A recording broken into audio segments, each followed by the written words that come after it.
ianao ny fahazavanaina dia hazavao ny haiko Andriamanitra. Aoka ny rako izay misirikula ny amin'ny vatako rehetra ny Andriamanitra dia hanambaranao hatramin'ny selaka indrindra eo amin'ny fiainako Andriamanitra, eo amin'ny foko dia aoka tena ho hita fa ianao Kristy no velona eo anatiko sy eo amin'ny fiainako mandrakizay Jesosy eo. Raiso ny toeranao Tompo, teny mihitsy hoe raiso ny toeranao Jesosy androany, fa tsy misy mpanjaka ankoatranao am-poko, tsy misy tompo ankoatranao eo amin'ny fiainako, tsy misy Andriamanitra ankoatranao eo amiko Andriamanitra, fianao hatrizay dia mbola ianao foana mandrakizay satria tiako loatra ianao Jesosy, satria tiako ianao ny ameny ny fiainako amin'ny anaranao Jesosy. Alleluia, amen. Teneny hoe amen. Dia asitehaka sady feno fifaliantsika rehetra ho voninahitra Jesosy. Amen. Jesosy tia indray zahay androany tena hoe aoka mpanaiky anao zahay tsirairay avy androany. Jesosy tena videnay ny ao anatinay androany, fa aoka ny fanatrehanao ny anjaka ao anatinay. Jesosy mila anao zahay androany, ianao no antony havelomanay Jesosy, ianao ny fiainanay, ianao ny rehetra ho anay Jesosy. Tsy ahita an'izaniza akoatranao zahay.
sosio ni fiainako zany mihitsy Jesosy fantatrao Jesosy izay masoa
zavatra rehetra Jesosy na ny ataonay na ny jerenay na ny enonay Jesosy ny detay-piainanay rehetra Andriamanitra dia fantatrao hitanao fandroany izay Andriamanitra dia ametraka anao voalohany eo amin'ny fiainanay isan'andro izay Jesosy dia mila anao isan'andro izay Jesosy dia tokony hifantoka aminao satria ny fonay efa nomenay anao Jesosy ny fonay efa natolotray ho anao ny aminay rehetra ny momba anay rehetra Jesosy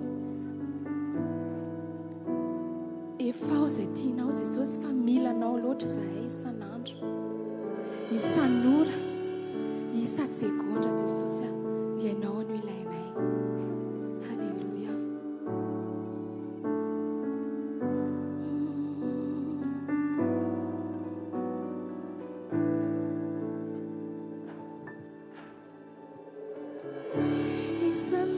Tumpo milanao isan'ora tumpo milanao isa-minitra isa-tsegondra tumpo milanao isan'andro tumpo milanao isan'ora tumpo milanao isa-minitra isa-tsegondra tumpo milanao fonisank'io ny fanaik'io maniry mafy anao tsisy toerana takaloko no anilanao ny eo akaikinao iantompo no matsanay itoetrao tsy ananay ay isan'andro tompo milanao isan'andro tompo mila isan'ora tompo milanao isa-minitra isa-tsegondra tompo milanao isan'andro tompo milanao isan'ora tompo milanao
ianao no iriny fonay tsisy akoatranao Jesosy mampangetahetanay matoa zay Jesosy mbola tahaka an'izao dia mbola noho ianao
Andriamanitra mety hoe zavatra atrehanay androany na inona zavatra mavesatra Jesosy atrehanay na mety anjera raha Jesosy ny avoana dia izay androany ilaza aminao hoe hijoro anao mandrakizay Jesosy dia hijoro anao zay ny antony mbola hijoronay dia ianao Jesosy satria ny tananao efa mombanay amin'ny fotoana rehetra dia eo ianao anay amin'ny fotoana rehetra ianao dia présent eo foana Jesosy Alléluia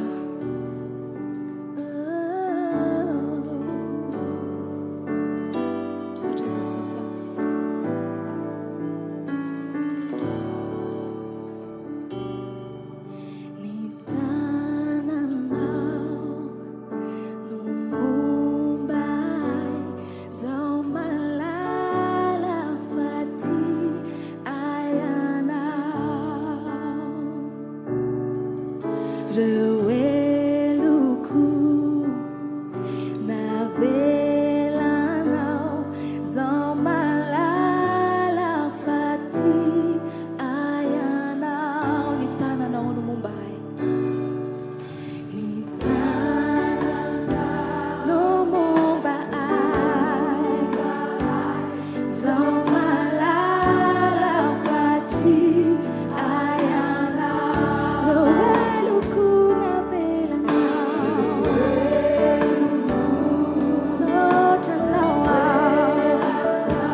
androany zay jesosy tena mbola te hanome voninahitra anao foana isan'andro isan'andro. Ny antom-pisianay jesosy te nideranao, ny antom-pisianay jesosy te ny hanome voninahitra anao, tsy hampanjaka ny olana ao anatinay zay jesosy a, fa hampanjaka ny anaranao, hampanjaka ny mombanao rehetra ao anatinay jesosy a. Ianao no rehetra ho anay. Matoa zay jesosy mbola ohatr'izao dia mbola noho ny amin'ny fahasoavanao, mbola noho ny amin'ny fitiavanao zay arotsaka ao anatinay isan'andro isan'andro, ny amin'ilay famindramponao avaozinao ho anay isan'andro isan'andro jesosy. Tena misaotra jesosy, misaotra ny amin'ny fisianao jesosy, misaotra ny amin'ny présencenao eto amin'ity toerana ity. Androany zay jesosy dia hamotsitra ny zavatra rehetra, fa hametraka anao jesosy oloha lariny eo amin'ny fiainanay. Aoka izay jesosy tsy handeha amin'ny herin'ny saina intsony, aoka izay jesosy tsy handeha amin'ny fahalalanay na ny fahaizanay na ny fahatakaranay, fa zany rehetra zany jesosy dia tsisy avy aminay akory fa avy aminao. Androany izay jesosy tena hoe hametraka ny fiainanay eo amin'ny pelantananao, satria ianao no inonay. Halleluja.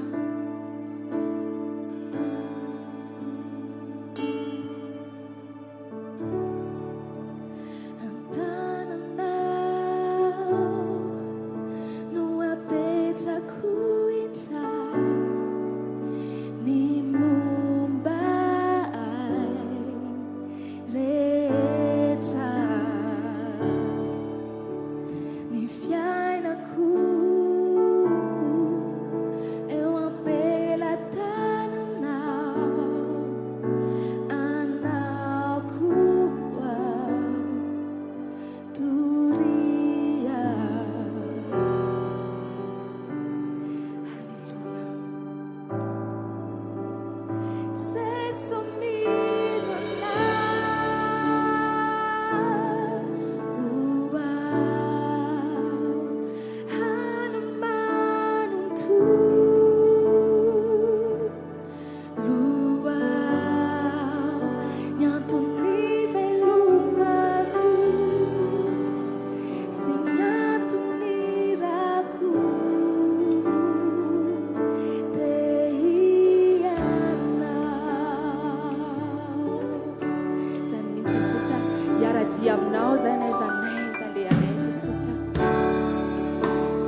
tovy mafy ny tiaka ho an' Jesosy ary dia mahazo ho toerana asaiko ianao ahazo toerana misaotra tompoko.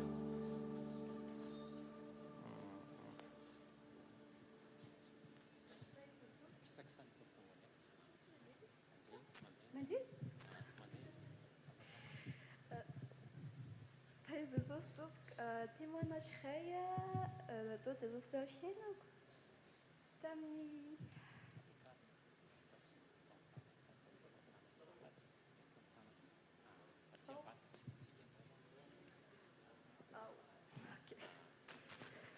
fotoana lasa izay ana niry hianatra tany ivelany a dia nitady izay hevitra rehetrarehetra mba handehanana sady nisy an'ilay za moa zany nitady hevitra rehetra fa tsy tiako hoe izany ahita ilay vahaolana dia tamin'izay fotoan'izay koa nisy faniriana tatapoko hoe mba tiako profoana ray aman-dreniko izany hoe mahavita ilay izy a hoe mba ho fiera ana zareo. Dia nikarika teo foana pendant un an et demi dia tsy nahita mihitsy. Dia farany a tafalatsaka tanaty dépression lalina be.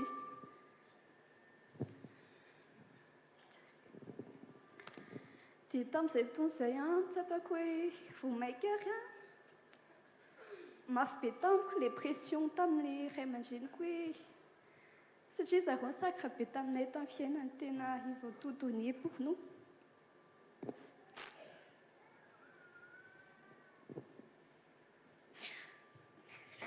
Nalohantsika tiaka mafy ao an' Jesosy dia ao anatin'izany témoignage izany dia tiako ianao a hisaotra an'Andriamanitra ny amin'ny fisian'ny ray aman-dreninao.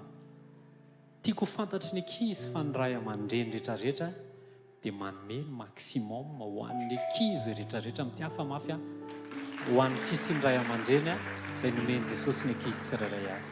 Hiditra mitohy an'ny témoignage arytsika. Izay a ohatry vao maika tsapako hoe nalahelo be tamiko zareo satria tsy nagataka fanampiana tany aminy mihitsy a. Dia teo amin'ny fotoana hoe tena raraka tamin'ny tany a tena hoe ohatry ny tsapako hoe nandao anahy koa zareo. Izay olona rehetra nantenaiko ko vahaolana tamin'ilay izy a tsy nisy fanantenana tsy nisy daholy.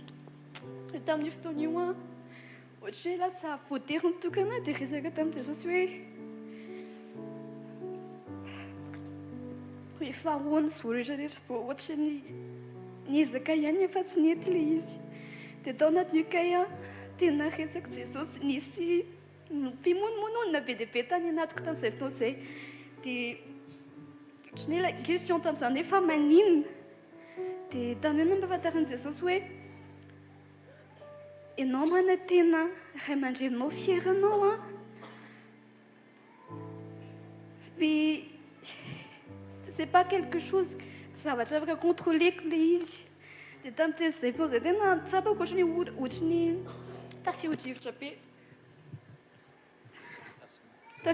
be tamin'ny teo am-bolohako teo. Dia farany ohatry sady mandeha zany amin'ny ohatrano mihodinkodina ohatrano dia nisy feureko hoe moi je suis fière de toi. To dia nitsahatra ilay izy tamin'io fotoana io a. Tamin'io fotoana io a reko ilay fitiavan'Andriamanitra tena ohatry hoe mitondra anahy ohatry ny tena ohatry ny mandeha maivana be a mandeha amin'ilay izy. Dia voninahitra ho an'Andriamanitra heriady. Dao tsika tiaka mafy ao anatin' Jesosy. Mino ako fa isy passage goavana be tao anatin'izay. Niezaka izy tamin'ny herin'ny tenany nandritra ny 1 an et demi. Izay ilay hoe nikarikao isa mahazahiry izay tsy nisy nitady aho tsy nisy niodina tsy nisy fa Jesosy Kristy avy any Nazareta no ilainao. Ndao tiaka mafy an' Jesosy tsika. Alleloia. Ao anaty fimonomononana tsy misy vahaolana fa rehefa mitodika miaino an' Jesosy teny anankiray avy any amin'i Jesosy dia mampitsahatra ny tafiotra rehetrarehetra. Alleloia. Aleluia. Miarabantsika rehetra amin'ny aran'i Jesosy dia voninahitra ho an'i Jesosy mbola ahafahako mijoro eto hiteny hoe ny zavatra ho avy rehetra dia efa fantatry Jesosy, na ny zavatra ho renesy ny sofintsika ary dia efa fantany izany, ny zavatra ho avintsika ny aoriana dia efa fantany izany. Tamin'ny début janvier zany dia nisy efatra menadaza tao am-piasana. Nanapa-kevitra hoe andao hiombana hiaraka hivavaka rehefa maraina alohan'ny iasana dia ametraka eo am-pelantanan'ny tompo ny asantsika sy ny toeram-piasantsika sy ny lehibe antsika naiza satria ngeza be ilay ONG. Dia rehefa mivavaka dia isa-maraina isan'andro mivavaka eo amin'ny 5 minutes à 10 minutes eo izay mivavaka. Tamin'ny tapaky ny volana janvier betsaka nefa mahalala n'ity vaovao ity hoe tapaka ny financement ny USAID. 70% eo ny projet isany USAID miaraka amin'ny ONG izay isako izany. Tao anatin'izay betsaka ny ankizy staff ho alàna. Rehefa ny teny izany lehibe hoe miomana daholo fa tsy hoe nareo nanao faute, tsy hoe nareo no tsy performant fa noho izao zava-misy izao dia ny budget tsy ampy dia tsy maintsy analàna ny mpiasa.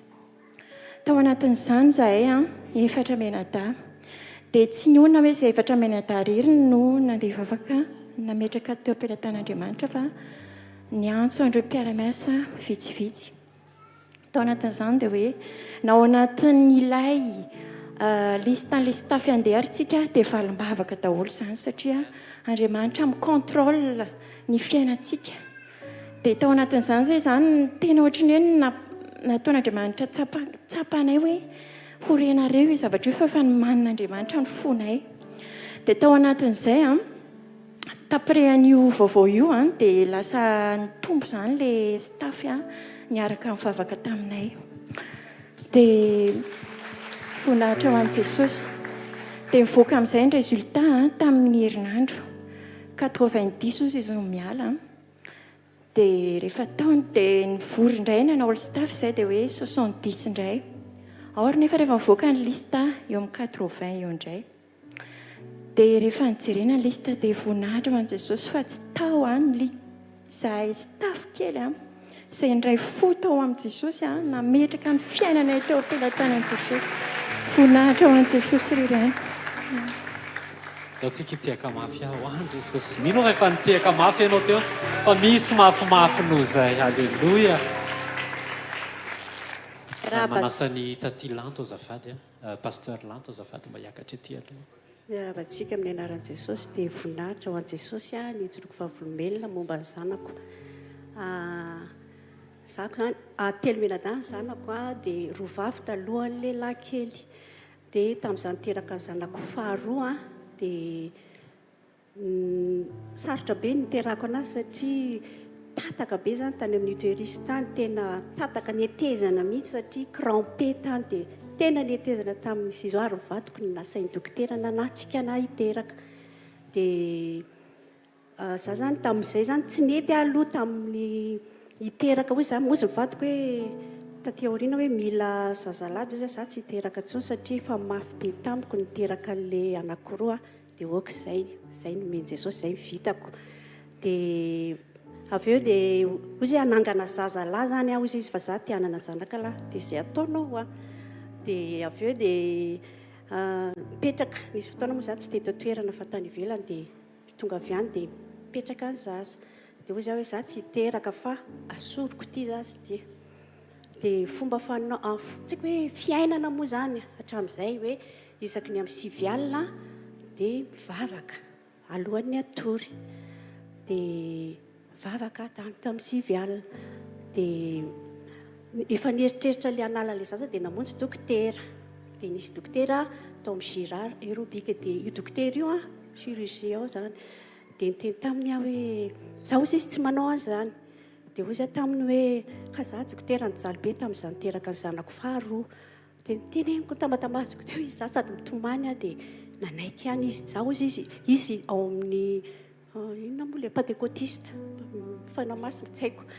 Dia nanaiky izy zany nahita ilay zany tomany taraina taminy. Dia avy eo dia tonga le fotoana anaovako le avortement zany efa vita fanafody be dehibe tonga ny amin'ny 12 latsaka 5 alina mivavaka dia ozy Jesosy misy feo mamerivero sady mampatahotra nefa mamerivero tsaiko ny ilazana azy sady mamerivero nefa mampatahotra fa ozy izy a ozy izy fanja tsy tsara le teny fanjamoana anarako hitanao moa Adamasieva dia manaiky azy zany miresaka amiko ohatra izao le feo eny tompoko efa nirarana tsy hinana ny voankazo tao voan'ny sa dia mbola nihinana dia nanaiky aho hoe dia mbola nihinana dia ozy le feo amin'ny sofiko hoe hitanao moa fa mamono olona ny manala zaza dia mbola ho ataonao ve za zany efa nanao fotoana tamin'le dokotera azo mamy ray atoandro dia laka misy alina dia vakio izy a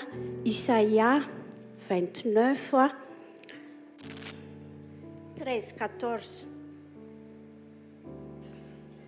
dia misy an'izao hoe vaky fa tsy vadiko hoe ity firenena ity manajay amin'ny olony a fanofony lavitra dia foana ozy izy dia ombany ao amin'ny 13 amin'ny 14 zao hoe foana ny fendren'ny olo-masina izay olona satria le dokotera zany na nome fanantenana hoe aza matahotra fa za chirurgie rehefa hoe anao an'le izy dia izay indray nataony kanjo a nahidin'izay feo izay a dia ozy izy a hoe za tsy hoany efa azoko ny fanafody za hoa tsy hoany dia niteny tamin'ny vadiko ahako hoe ianao nga ho aza ny miresaka amiko izany dia ozy izy hoe misy feo mampatahotra be anao mampatahotra anao sady nitomany dia tonga moa ny ampitso dia tsy nandeha zany amin'ny ray dia tsy nandeha fa nivavaka fona Jesosy fona fa za tsy ianao dia teny moa zany dia teraka le zaza dia nomeny Jesosy lankely dia voninahitra ho anazy rery ihany dia taty aoriana zany dia hoe natolotra ny ataoko anarany fitahitso natolotra dia nanao afaka baky izy dia nanao allemand izy dia tamin'ny 2023 zany izy nanao visa tao amin'ny ambassade mois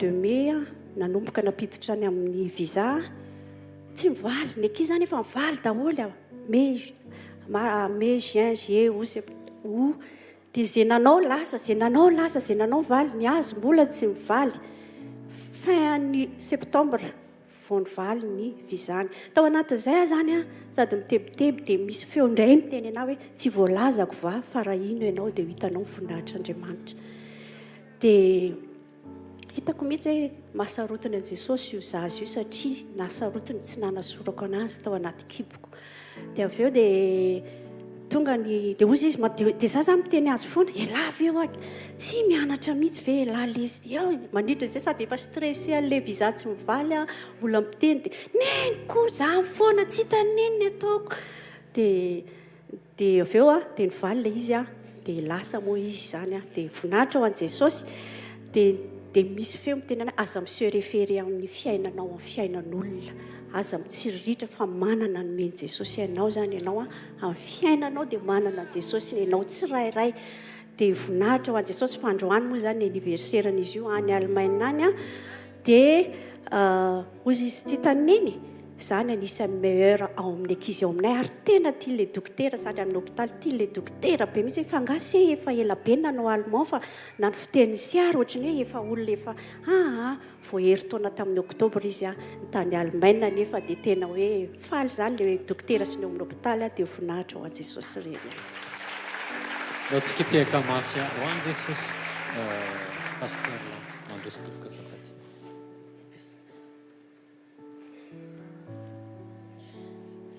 Tainy Jesosy daholo tompoko voninahitra ho an Jesosy nijoroako vavolombelona eto somary sarotsarotra kely anay ihany le fijoroana satria efa elana asiany Jesosy nijoro fa ohatra mbola fenofeno kely ohatra mbola nisy tahotra mbola nisy fanahina kely tato anatiko fa androany ngamba ny fotoana irizarako an'le izy amintsika rehetra nisy fotoana izay mivady tamin'ny resaka fanompoana dia tamin'ny fiangonandehibe foana aloha dia rehefa zaho moa tia midera dia tao anatin'izay dia natsoiny Jesosy tamin'ny fiangonana anankiray dia nafinaritra tena hoe nafinaritra satria nafinaritra indray aman-dreny ara-panahy fa ny zavatra tao ambadika le izy no tsy fantatray aikay ao ambadika le ray ara-panahinay misy apôtra zay dia ilay apôtra baiko avy any amin'ny apôtra daholo no midina ao anatin'ilay asa fanompoana dia tao anatin'izay moa zany dia miteny zareo hoe nareo mivady ozy izy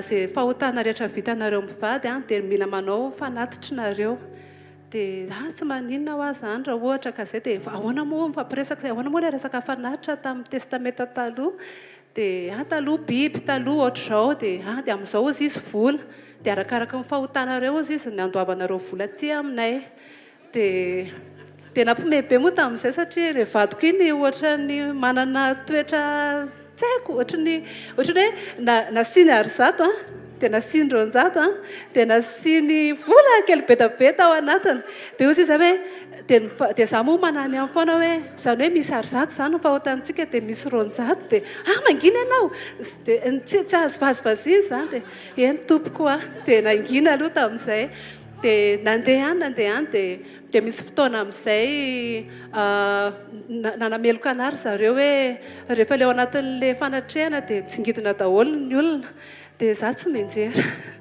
mety menjera mihitsy dia tonga amin'izay mifanamelohana hoe za zany efa louange tao anatin'izay louange rehetra mitsingidina daholo za rery sisa no mijoro dia ahoana raha ho aty jesosy ohatra misy zavatra tsy mahazava nefa za tena midera tena miankohaka tena tsapako hoe tena eto jesosy dia tao anatin'izay dia nanantona ilay ray ara-panahy hoe za ho adada mialohan'ny ankizy hoe za hono za rery tsy mitsingidina dia ozy izy hoe raha zay raha ozy izy mampalahelo anao sy mampalahelo any ankizy dia mba mitsingidina koa indraindray dia tao anatin'izay tena nanday non za ho tsy misangisangy satria tsy sangisanginy ao anatiny resaka asa fanompoana dia tao anatin'izay moa dia nisy fotoana amin'izay indray teneniny zareo hoe mila manompo ny tamin'izay za efa misy hoe disciple dia mila mankatoa resaka fankatoavana tena masaroto be tao anatin'ilay asa fanompoana dia rehefa tonga tao amin'ilay asa fanompoana dia mila mikosoka tranony zareo dia mila manasa ba dia mila mitakosina zany mba azahoako an'ilay ositra any amin'ilay ray ara-panahy dia za nefa nagagana tsy sahan'izy mivady mihitsy izako mite za tompoko ohatrany tsy afaka za tompoko tena mbola kely be zanako dia ohatr'izao dia tsy maninona taty tsy maninona fa avy eo indray tonga indray fanamelona hoe tsy mety mihitsy zany atao ny taty lanto zany satria ianao izy mandaa foana valiko amin'izay nareo mandroana fa Andriamanitra rery ihany mendriko ny ankofana izy rery ihany hoany ny sitrapony rery ihany hoany ataoko fa za tsy hanao même na dia mivadiko aza miteny za tsy manao rehefa tsapako hoe tsy avy amin'Andriamanitra ilay izy dia tena mifona tompoko fa za tsy manao an'izany dia farany amin'izay nisy olana amin'izay teo amin'ilay fiangonana dia tao anatin'ilay confinement iny moa izay mbola efa nanomboka saraka tamin'ilay fanompoana amin'izay fa nanana tanjona hoe za ho jesosy rehefa feno 34 ans dia hiteraka indray aho fa azoko antoka fa efa le bebe amin'izay reto zazy reto dia tonga teo amin'ilay fotoana amin'izay dia tena meny jesosy amin'izay tokoa tena hoe lamina be tena tao anatin'ny filaminana tao anatin'ny hoe tsy reraka be satria tsy nianatra amin'ny mpianatra dia teny tamin'ny vadiko hoe zaho be voka dia ozy izy hoe félicitation zany dia zatra an'ilay hoe za sava be fa rehefa be voka dia ohatrany hoe tsy maninona ihany fa hoe zaza fa efatra ity dia tokony tsy maninona intsony dia lamindamina teo dia nanomboka 3 volana amin'izay tena ka amin'ny dokotera dia ozy izy dokotera hoe kely be ozy izy ty zazy ty tena nataoko hoe mbola tsy tara dia tena kely loatra ny zanakao dia za moa zay za kely foana ny zanako ka ohatra ny nanana saina ny zanako zany hoe ilay zanako kely zay raha 2 kilo izy teraka satria za tsy misakafo mihitsy rehefa be voka dia ka na zana raha tsy normal dia avao dia findra dokotera hafa indray zay dia tao anatin'izay dokotera zay dia osy izy ilay dokotera hoe nanomboka 5 mois dia ndanao izy anao dia famaly le rasazy manampy kely le rasazy famaly teo zareo hoe anao tsy mahay ninninina dia ozy fa manao hoe izy nataonao an'izany dia tsy mahay ninninina izy fa tsy hitany mihitsy ny refiny kibonao dia ohatrany tonga saina hoe ka kely be nge hoa ty zazy ty tsisa zany kely be zany fa tokony efa 5 mois indray 6 mois io tokony efa misy refy dia nijery teo izy dia vao izy dia nanoratsoratra teo amin'ny kaneo dana manao écho izy fa tsy tratranao tsony fa ndeha hody dia tonga teo amin'ny fanaovana écho amin'izay dia tapaka ny jiro teo amin'ny toroko dia zay misy zavatra ho azy jesosy matoa tapaka ty jiro ty fa mba ratsy zany dia rehefa avao kelikely dia niandrasako tao dia andrehatra ny jiro dia ozy izy ilay dokotera hoe naozy izy tsy mahazo mijery an'ity écran ity toy izao ohatray fa maninona isaky ny bevoaka hoa za dia mijery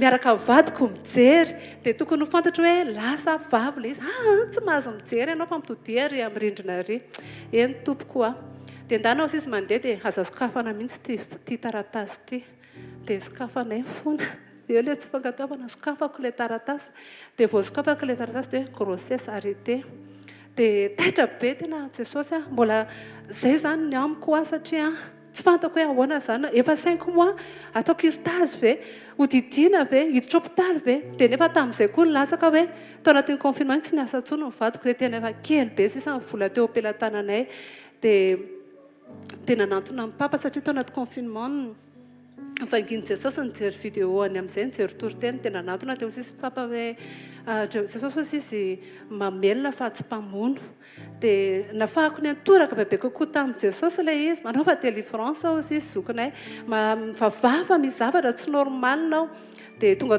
dia vao natsoky ilay rasazy toy ilay rasy fa hiverina ozy izy tsy mino an'io valina ikony eo fandana ozy izy meko dokotera anankiray ianao tonga tany amin'ilay dokotera anankiray a dia tena confirmé zavatra potipotin zavatra kely be dia be ny ao anatin'ny kibonao ozy izy dia mihetsika io zavatra io dia rehefa teo amin'izay dia natao dia izy ihany nampiasain'Andriamanitra indray hoe ty dokotera ty ozy izy nomeko anao dia tonga tao amin'ilay dokotera dia saotra an'Andriamanitra moa fa ny tena somary be resaka matahotra dia modiny resaka tamin'ilay dokotera foana dia aika ilay dokotera io a efa bety resaka mangina fa resaka tsisy idiran'ity aretiny toaty mihitsy zany za moa dokotera tsy maintsy miresaka fa marary anaovanao anazy androano a dia ozy izy ilay dokotera hoe tsisy mpanompon'Andriamanitra ozy izy matahotra izany ianao ka ozy izy tsy mivavaka ho aza tsisy zavatra izay tsy an'Andriamanitra tao ozy izy fa zao toko ozy izy nomeko anao tsy asiako anestesia anao raha ianao ozy izy mifafantarako anao ozy izy amin'ireo famille anao ireo mpiara-nianatra tamiko reo rahalahin'ny dadanao ireo fantatro tsara daholo dia noho izany ozy izy tsy aka vola betsaka aminao dia teo aloha dia efa nisaotra an'i Jesosy satria normalement za tokony hiditra hôpitaly dia tokony janona tany elaela fa tena ozy izy hoe tsy asiako anestesia ianao dokotera tsy mety zany ataovy général mihitsy fa maty eo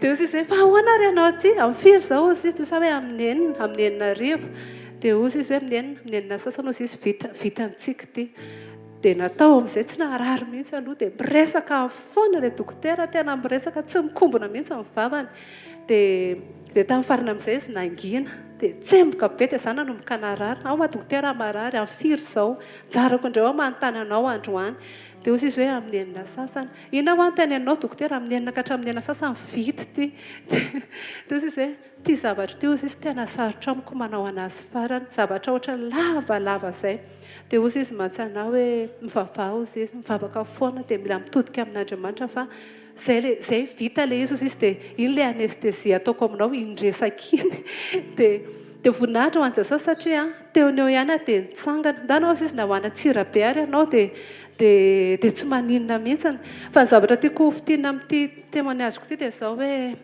tao anatin'ilay fivavahana hoe mbola mitsingitana sy ndraitratra dia aika izany ilay apôtre io rehefa nisaraka tamin'izay dia nanozona hono izy latsaka amin'izay message hoe nasorony apôtre ozy izy ny fandrakofana ara-panahintsika dia zay louange efatra izay mitovy ka daholo tonga dia samy tratra zay sasany nanao hémorragie be za tratra zay hoe nisy zavatra zay tao anatin'ny kiboko dia sasany afa-jaza dia sasany narary dia taty izao dia tanysainy tao dia teniko tamin'izay moa hoe raha Jesosy ho manala ny fandrakofana ara-panahintsika dia manaiky raha izy ho any miala amintsika dia manaiky fa raha mbola apôtre na inona zavatra teneniny apôtre dia izao hoe aza matahotra izany fa Jesosy momba antsika voninahitra ho an'i Jesosy rery any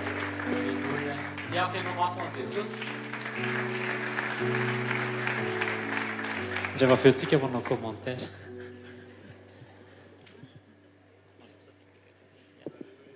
dia Jesosy daholo voninahitra n'Andriamanitra reny ampanatsetany lehibe androany ijoroko vavolombelona ty zavatra ty tamin'ny herin'ny tandroany nitsanga raika tsijory ihany vao tamin'ny herin'ny tandroany izy nitsanga dia tamin'ny latsinainy ohatra misy maniny zany hoe atao mifoky hoe ndana mijoro volombelona dia tsy hitako hoe aiza ilay izy no alefako hoe aiza ny ijoro volombelona dia tamin'ny maraina hoy zay hoe za rangatsy ijoro volombelona zany a dia nefa za vao voaka an-tsano dia misy vesatra be zany atao mifoka ohatrany hoe misy vato be zany maninjo mifoka dia za ho rangatsy ijoro volombelona zany a dia zao ny conditionko taramandry zany tsofoka teo dia izy hoe voatsy eo a le pasteur mandray fijoro volombelona iny a dia tsy joro zany zany a voatsy eo izy dia lasa tsofoka lasa nandeha dia jereko hitako eo amin'ny varavarana izy dia tsy nanatona anao sady tsy niaraba anazy a fa tonga dia nitsofoka fotsiny dia nakany amin'ny WC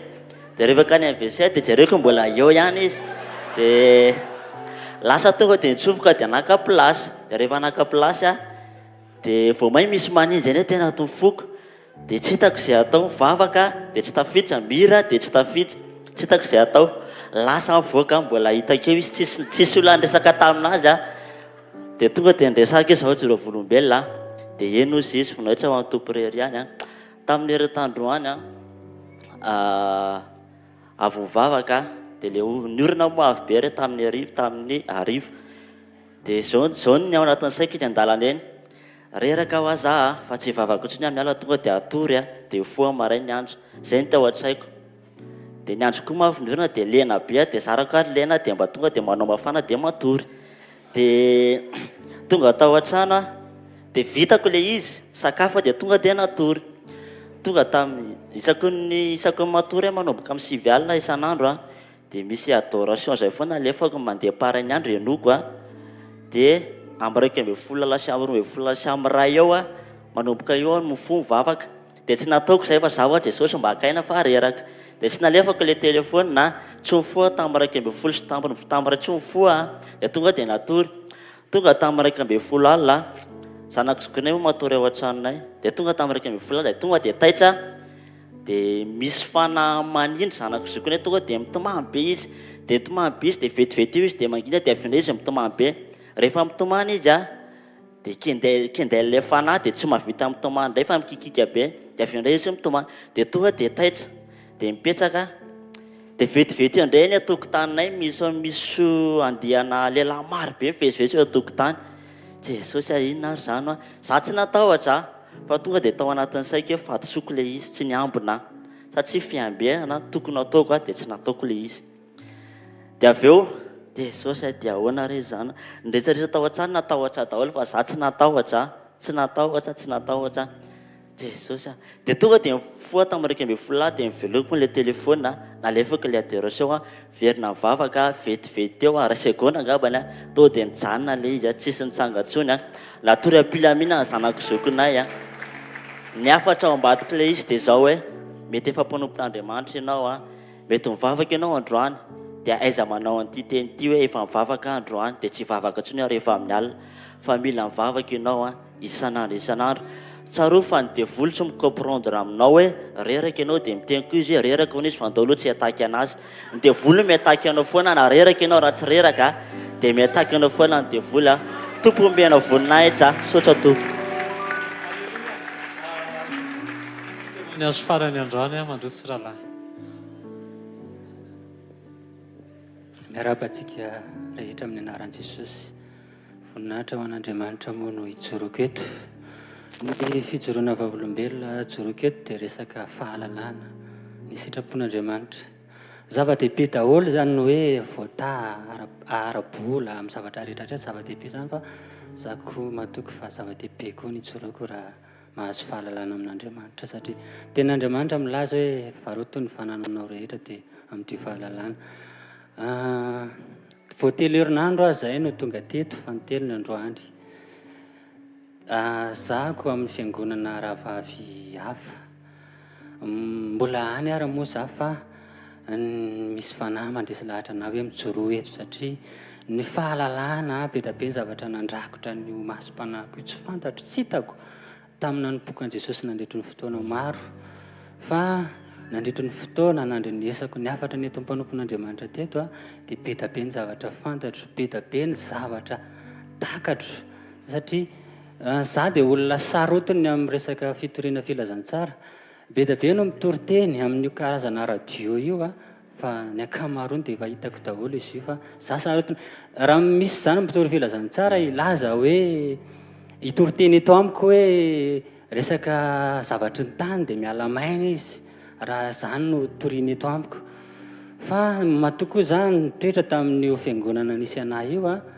dia za olona somary mijery any dia tay amin'ny resaka fitoriana filazantsara zany dia nefa zahako a tamin'ny mpanompon'Andriamanitra teto amin'ity fiangonana ity a dia resy lahatra satria be da be ny zavatra nisokatra be ny saiko rovana ny afatra nentin'ny mpanompon'Andriamanitra teto be da be ny zavatra tsy fantatro za mihevitra hoe ao amin'ny nisy anahy ihany ny zavatra ny fiainam-bavaka dia ao ihany dia mety fa rehefa ny afatra ako nafantarako ny ty fiangonana ity moa zany a tamin'ny 90.8 dia efa herintaona sy tapany zay fa 3 herinandro aho vao tonga teto dia misaotra dia zava-dehibe ilay afatra hoentiny be fanetretena be ny mpanompon'Andriamanitra mialatsika ny pasteur tsy hoe dokadoka fa ho an'Andriamanitra rery ihany no voninahitra fa ny fanetretena anananao dia efa misy fandresen-dahatra be any anaty ihany satria raha meno afatra ako a dia iny enregistrement ny radio eny aminay moa alasora tsy mahazo firy tsy dia mikasotsoka telefona le toriteny dia manana betsaka dia iny foana ny enoko iny foana no enoko satria na dia miverimberina raha ny fienoko anazy a dia tena manangana na mihitsy le afatra hoentin'ilay mpanompon'Andriamanitra satria be fanetretena be ny afatra netiny somarina fonjafonja moa dia hoe ny fanjakan'Andriamanitra ozy tsy dia davina etseroa fa ao anatinao ao zany hoe tsy hoe mitety fiangonana etseroa ianao vao mahita an'Andriamanitra fa ao anatinao ao dia tokony misy fandresen-dahatra hoe mitaona fanan'olona zany afatra zany a mitaonanao any an-danitra zany afatra zany a dia tena makasika ny foko sy ny fanahiko mihitsy ilay za na dia mbola any amin'ny fiangonana misy anahy io ary mivavaka rehefa lahady a dia tonga eto tsy mahazo aina ny fanahiko raha tsy tonga eto amin'ny fotoana ohatran'izao dia apetraka eo ampelantanan'Andriamanitra moa fa za zany resy lahatra be a amin'ilay afatra sy ilay antso eto amin'ny mpanompon'Andriamanitra satria tsy ny zavatry ny tany no dradradratrainy sotoriany fa hitaona fanan'olona any an-danitra satria ny akamaroan'ny afatra manko izao dia ny adresin'ny tany raha misy afatra zany amin'izao a dia ny 80% dia manondra le fiangonana dia maketsy dia makeroa dia mandrosa loloha kely dia ohatrohatr'izao fa ny afatra hoentiny dia tena hoe mitaona fanan'olona ho any an-danitra dia izay no hijoroko vavolombelona satria be da be ny zavatra tsy fantatro misokatra ny saiko ho anay mivady moa za rery moa ny tonga eto fa izay mivady samy hafa ny fiangonana misy anazy sy ny vady aman-janako dia mitovy fisainana ihany izay hoe ho any an-danitra ny tanjona fa rehefa nanomboka nampienoko sy ny fampizary izay dia tena resy lahatra izy hoe tena misy antso tokoa zany afatra zany a dia mino aho entina mivavaka fa mba samy hoentso izay mivady a hanao ny asa fampona dia ny afatra angamba ny amaranako anazy dia hoe sasanao matotonga eto a dia efa anisan'ny voafidy ho any an-danitra ka mijoroa tsara aoka tsy hopiainy fotsiny fa ho pankato zasanao dia ao an'Andriamanitra ny voninahitra mankasitraka to tiaka mafia ho an' Jesosy asaiko ianao hitsangana andaontsika hivavaka atombokitsika amin'le vavaka nangatan'le rahalahy teo hoe hoeto mambavaka mba inona moa mba ho avy eto koa ny vady aman-janany dia eto koa izao misy olona mety hoe izy rery ny eto dia isaky ny tonga eto dia mahatsiaro hoe ndry raha mba nivadiko mare an'izany raha mba nizanako mare an'izany raha mba nyray aman-dreniko mare an'izany raha mba mipiraitam-po amiko mare an'izany niteny le rahalahy teo hoe mba ho eto mambavaka tsy haiko ianao raha hivavaka aloha rehefa miala eto fa leo raha nga tonga dia fitaina eto a dia samy miala tia Jesosy le vavaka ianao mpamaly vavaka fa za mino fa tenin'ny soratra masina milaza minoa an' Jesosy tompo dia vonjena ianao sy ny ankonanao alleloia tsy maintsy misy fanombohana jiro mirehatra aloha dia rehefa mirehatra iny a dia manatona an'ilay hazavana daholy mitanjona tsy hoe ho avy vavaketo daholo Madagasikara raha tsy izany a na fiangonana eraky ty esplanady Analakely ty ara tsy atonona fa isaky ny sampana isaky ny toerana dia misy jiro misy fahazavana mandray an'le teny dia mitondra isaky ny faritra misy azy. Tao anatin'le teny teo témoignage teo hoe olona anakefatra tamin'ny voalohany nanao cellule de prière tao anatin'le orinasa, fa rehefa nijoro ry zareo mitondra le fahazavana miresaka fanjakan'Andriamanitra dia nisy ohatrany hoe pression ety ivelany nanesika ny hafa mba hiara hivavaka, fa voninahitra ho an'i Jesosy izay rehetra tonga tao anatin'le cellule de prière tsy tafiditra tao anatin'le compression ana personnel. Alleluia. Andao tsika hivavaka ho an'ny ankonantsika tsirairay avy, ho an'ny ankonan'le rahalahy teo any Jesosy taio zahay, taio mpiara-manompo aminay Jesosy. Raha ny tenany ao am-ponao tokoa dia miaraka ny mpianakavy tonga eto amin'ny fanatrehanao. Tsisy hoe zanaka fotsiny tonga eto, tsisy hoe lehilahy fotsiny fa ny vadiny tsy hany, tsisy hoe vehivavy fotsiny fa le lehilahy tsy hany, tsisy hoe ray aman-dreny fa ny zanaka mbola lasa mandehandeha any.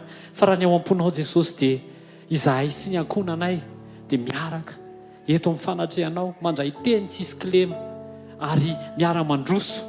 Tsarovy Jesosy ny olona izay soloan'ny ankonana tsirairay avy teny eto mba ho tonga ankonanao, nisam-piankonana Jesosy. Tsisy hoe hafa intsony fa tena hoe zanakao, anjakan'ny fitiavanao ary fanjakanao isam-pianakaviana amin'ny anaran'i Jesosy. Misaotra Jesosy ny amin'ny valim-bavaka. Amen. Ndao tsika hivavaka. Misaotra an'i Jesosy tsika ny amin'ny fanairany atsika tsirairay avy. Hoy izy le rahalahy teo hoe ianao mety reraka dia ny devoly tsy mirarahana zany hoe reraka ianao sa tsy reraka, fa vao tsy miambina ianao dia izy miataky. Fa misy ten'Andriamanitra zay nefany isaky ny indray mpimaso no andemany anao.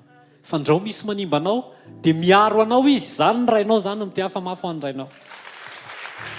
Jesosy Kristy avy any Nazareta no nilaza fa indro momba anareo mandrakariva. Ny couverture spirituelle tena izy dia le filazany tsara marina manondro an'i Jesosy. Alleluia. Eto misy mihaino an'izany zao hoe inona ndray zany nanana mienjera nanana. Rehefa tenin'Andriamanitra mitondra fahafatesana no haninao dia misy efehana fahafatesana eo amin'ny fiainanao. Rehefa sakafo mamparary kibo no haninao dia normal be anao raha mivalana.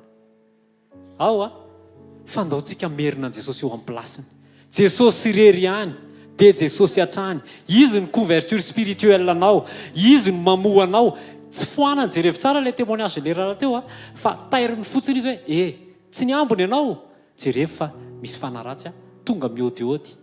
Zay fotsiny ny ataony, fa mila miverina miambina foana. Sandrato ny tananao isaory izy ny amin'ny fanairany anao amin'ny fotoana rehetra, isaory izy fa izy no efa nilaza fa momba anao mandrakariva. Tsy rendrehana na matory ny mpiaro ny Israely. Isaory izy fa isaky ny indray mpimaso dia mijery anao foana izy, miaro anao izy ary manaitra anao mba hisy ny fiambenanao, satria izao dia fotoana ny fiambenana. Raha amin'ny anaran'i Jesosy mankasitraka anao zahay. Misaotra fa manaitra anay foana ianao amin'ny alalan'ny témoignage maro samihafa, fa ny rehetra afaka mitranga Jesosy fa ianao ny couverture spirituelle tsara indrindra. Misaotra fa manome ny teny eny ambavan'ny mpanomponao ianao. Misaotra fa manaiky koa ny mpanomponao Jesosy hitondra ilay hafatra avy any aminao, ahatonga ny filazantsara voarain'ny olona maro ho tonga fiainana, ka tsy hisy ny atao hoe filazantsara mitondra fahafatesana. Tsy hampialoka ny olona ao ambanin'ny couverture spirituelle n'olombelona, fa Jesosy Kristy ianao nefa nyteny fa momba anareo mandrakariva mba raha-pahatonga amin'ny fahataperan'izao tontolo izao. Misaotra raha eo fa tsy avelanao zay varim-bariana. Misaotra fa tsy fohananao koa ny loza fanairana anay mba hijoro amin'ny fiambenana isan'andro, fa tairinao zay satria izao dia vanim-potoana farany hevinao eny amin'ny raha any lanitra ka tsy tianao zay varim-bariana. Misaotra raha amin'ny anaran'i Jesosy Kristy avy Nazareta. Misaotra Jesosy mankasitraka anao zay manome voninahitra anao zay amin'ny anaran'i Jesosy Kristy avy Nazareta. Ndao tsika hisaotra an'i Jesosy ny amin'le ranabavan-joro vavolombelona voalohany. Ny témoignage ny teo antsika zay niditra tamin'ny fidirana faharoa dia hoe niezaka tamin'ny herin'ny tenany izy tao anatin'ny herintaona sy tapany. Dia teo ozy izy Andriamanitra hoe ezaka ianao, vas-y avance, mais tu n'avances pas. Mirole eo ambony tapis ianao, ezaka ao zany. Tsika tsy ny foronona hiankina amin'ny ezakontsika, tsy ny foronona hiankina amin'ny tena hoe ataoko rery raha ngaty afaka manaprofo ianao, fa eo amin'ny olombelona ihany. eo mason'andriamanitra ianao raha vao tsisy andriamanitra dia tsy mandroso fa tian'andriamanitra tsika hiankina amin'andriamanitra no foronontsika no maha olombelona anao dia le fofonain'andriamanitra ao anatinao raha vao tsy miankina amin'andriamanitra ianao dia tsy makaiza dia mbola fitiavan'andriamanitra ihany nefa izany tsy hoe rehefa tsy niankina tamin'andriamanitra tonga dia maty navelana ianao niezaka teo fa tairiny ianao hoe miverena dia miandry izy ny iverenanao dia mety maro amintsika koa zany tonga eto amin'izao fotoana izao hoe niezaka tanatin'ny fotoana maro niezaka tanatin'ny herin'ny tena nandefa CV nandefa demande niandry vady dia nihetsiketsika tetseroa jerena nefa 2025 mbola tsy tonga ihany le izy sao dia mba fotoana izao amelana an'andriamanitra hikarakara ny fiainanao sao dia mba fotoana izao hitodiana amin'andriamanitra raha vao misaraka amin'andriamanitra angentsika ka zero tsisy ninninina fantatrao ve fa tian'andriamanitra ho izy ny fierté anao 100% mitsangana ianao dia fier aminao andriamanitra mipetraka ianao dia fier aminao andriamanitra ny antony mouvement anao rehetra dia tian'andriamanitra ho andriamanitra izy rehetrarehetra alleloia zany ny tanjon'andriamanitra ho antsika tsirairay avy fa tsy hoe niezaka vao nataoko azao dia nety non teneno eo akaikinao non hoe tsy fierté an'andriamanitra zany fa ezaka ao zany asandrato ny tananao dia isôry izy fa manaitra anao tian'andriamanitra izy tian'andriamanitra ianao tonga fierté any 100% matoy izao anao dia tsy niezaka ao tsy nitanjaka ao fa no izy rery any no ny fiazonan'ny fiainanao io fiainanao androany io mbola izy miazona an'io teneno andriamanitra hiverina aminao fotoana androany hiverenako aminao andriamanitra io ametrahako ny rehetra eo ampelantananao anaiko tarianao anaiko tantananao tsy ezaka amin'ny herin'ny tenako raha fiovantoetra dia omeko zany raha zavatra tokony esoriko raha décision tokony omeko dia ataoko zany fa raha hoe zany ho andeha hatafita ny fiainako zany dia hatonga ny fiainako ohatran'izao tsy hanao an'izany a Jesosy fa ny anjarako dia manolotra ny tenako ho faty eo amin'ny hazo fijaliana miaraka aminao isan'andro dia ekeko ianao hitondra ny fiainako eto izay ray amin'ny anaran'i Jesosy dia mamerina ny voninahitra ho any aminao irery any aoka ny rehetrarehetra eto amin'ny fiainanay dia ho voninahitra ao ho fankalazana ny ray amin'ny lalan'i Jesosy Kristy avy any Nazareta mankasitraka raha eo amin'ny anaran'i Jesosy amen andao tsika tehaka mafy ho an'i Jesosy hidirantsika ao anatin'ny teny ataovy mafy ny tehaka ao ho an'Andriamanitra Alleluia. Misy faly ve eo aminareo? Aoka izy hira fiderana. Amen. Zavatra rehetra izay tanterantsika eto dia ho voninahitra ilay tokana amin'ny toetra amin'ny seza fiandehanana mandrakizay. Tsy misy olombelona mendrika andray ninninina. Zao andro faran'izao dia fotoana tiako ampatsiahivana antsika fa be dia be ny karazana fampianarana etsero manaisitra fifantohana tsy ho amin'ilay mpampakatra tokana sady hitondranao amin'ny ray no miantoka ny fiainanao mandrakizay. Azadiny ty teny Jesosy ty Jesosy ny teny zao nolazainy hoe tongava aminao arak'izay inonao no hitranga. Rehefa mampiditra fampianarana ny olona ka fampianaran-diso ny inonao dia zay no hitranga eo amin'ny fiainanao. Tsisy ilana couverturen'olombelona zany manaisotra azo fijaliana zany ampy ny fiarovan'Andriamanitra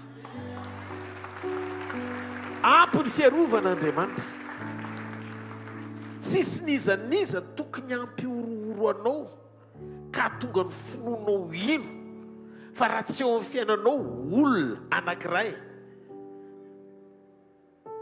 dia very ianao olona ray ihany ny eken'Andriamanitra hoe very ianao raha tsy miombona aminy raha tsy mino azy raha tsy mandray azy satria tsy olona tsotra izy fa sady olona izy no Andriamanitra naka ny endriky ny olona nidina namonjy ianao fa fony mbola mpanoty ianao dia efa maty anao izy ray ny Mesia ray ny Kristy izy no arahantsika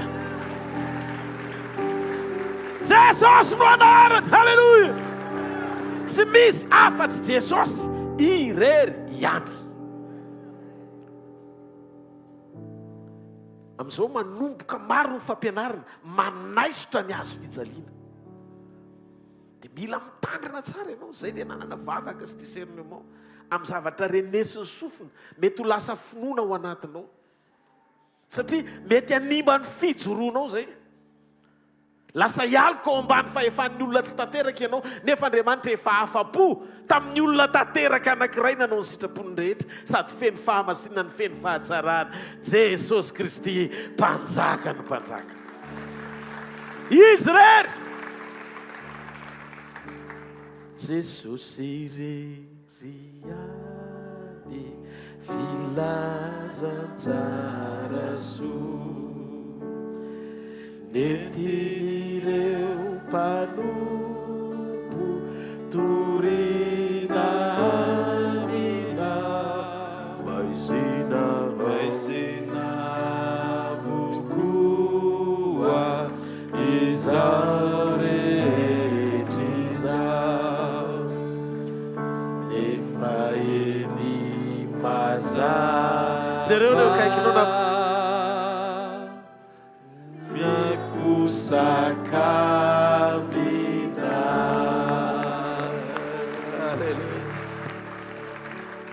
Jesosy ho manambarany sitraponao aminay androany, dia oka ny teninao tonga fiainana ao anatinay, dia oka Tompo zao teny zao tsisy teny avy amin'ny nofona fisainan'olombelona na motivation hafa eto amin'ity zao tontolo zao ty hitaridalana anay ka mila lalana ny fahamarinana tsy hoe ombavanay, fa ka le teny pure avy aminao, satria ny teny avy aminao no mitondra fiainana, ny teny avy aminao no manokatra masom-panahy ahitananao sy andrenesana ny feonao.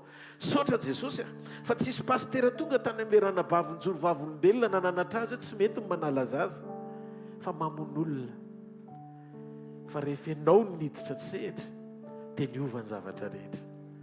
Malalo malalana mandrakizay ianao, ianao ilay izy etrezay ko mandrakizay, ny fonay faly satria manana anao, azy izahay nomena voninahitra fa oka ny anaranao rery mandrakizay mitenena fa mihaino anao zay. Amen dia amen. Mazoa toerana to. Androany maraina manokana dia hitondrantsika anatin'ny fotoana fohy atao amin'ny sekoly fiombonana, ilay tanjona sarobidy indrindra mompon'Andriamanitra ao anaty fiombonana.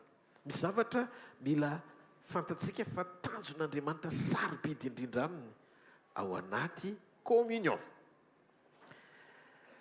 Rehefa dinina ry havana ny tenin'Andriamanitra manomboka any amin'ny Genesisy ka hatrany amin'ny Apokalipsy, dia tsy mitsahatra Andriamanitra manaitra antsika isan'andro mamantatra ny mahasamihafa na dia ao amin'ny testamenta taloha aza dia ahitantsika endrika sy fisiny zany atao hoe fahamarinana ny teny manokatra no maso rehefa miditra tsehatra Andriamanitra mampiasa ny feoany mamangy anao. Tiako fantatsika aloha milohan'ny zavatra rehetra ty fahamarinana anankiray ty.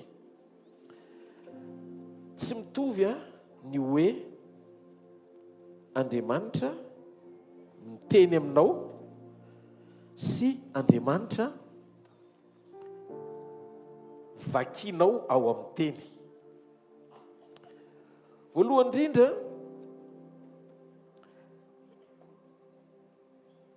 rehefa ny teny ny tonga feo ao anatinao dia ny fanamasina ny mamoaka ny hevitry ny teny alalanao ny sitrapon'Andriamanitra.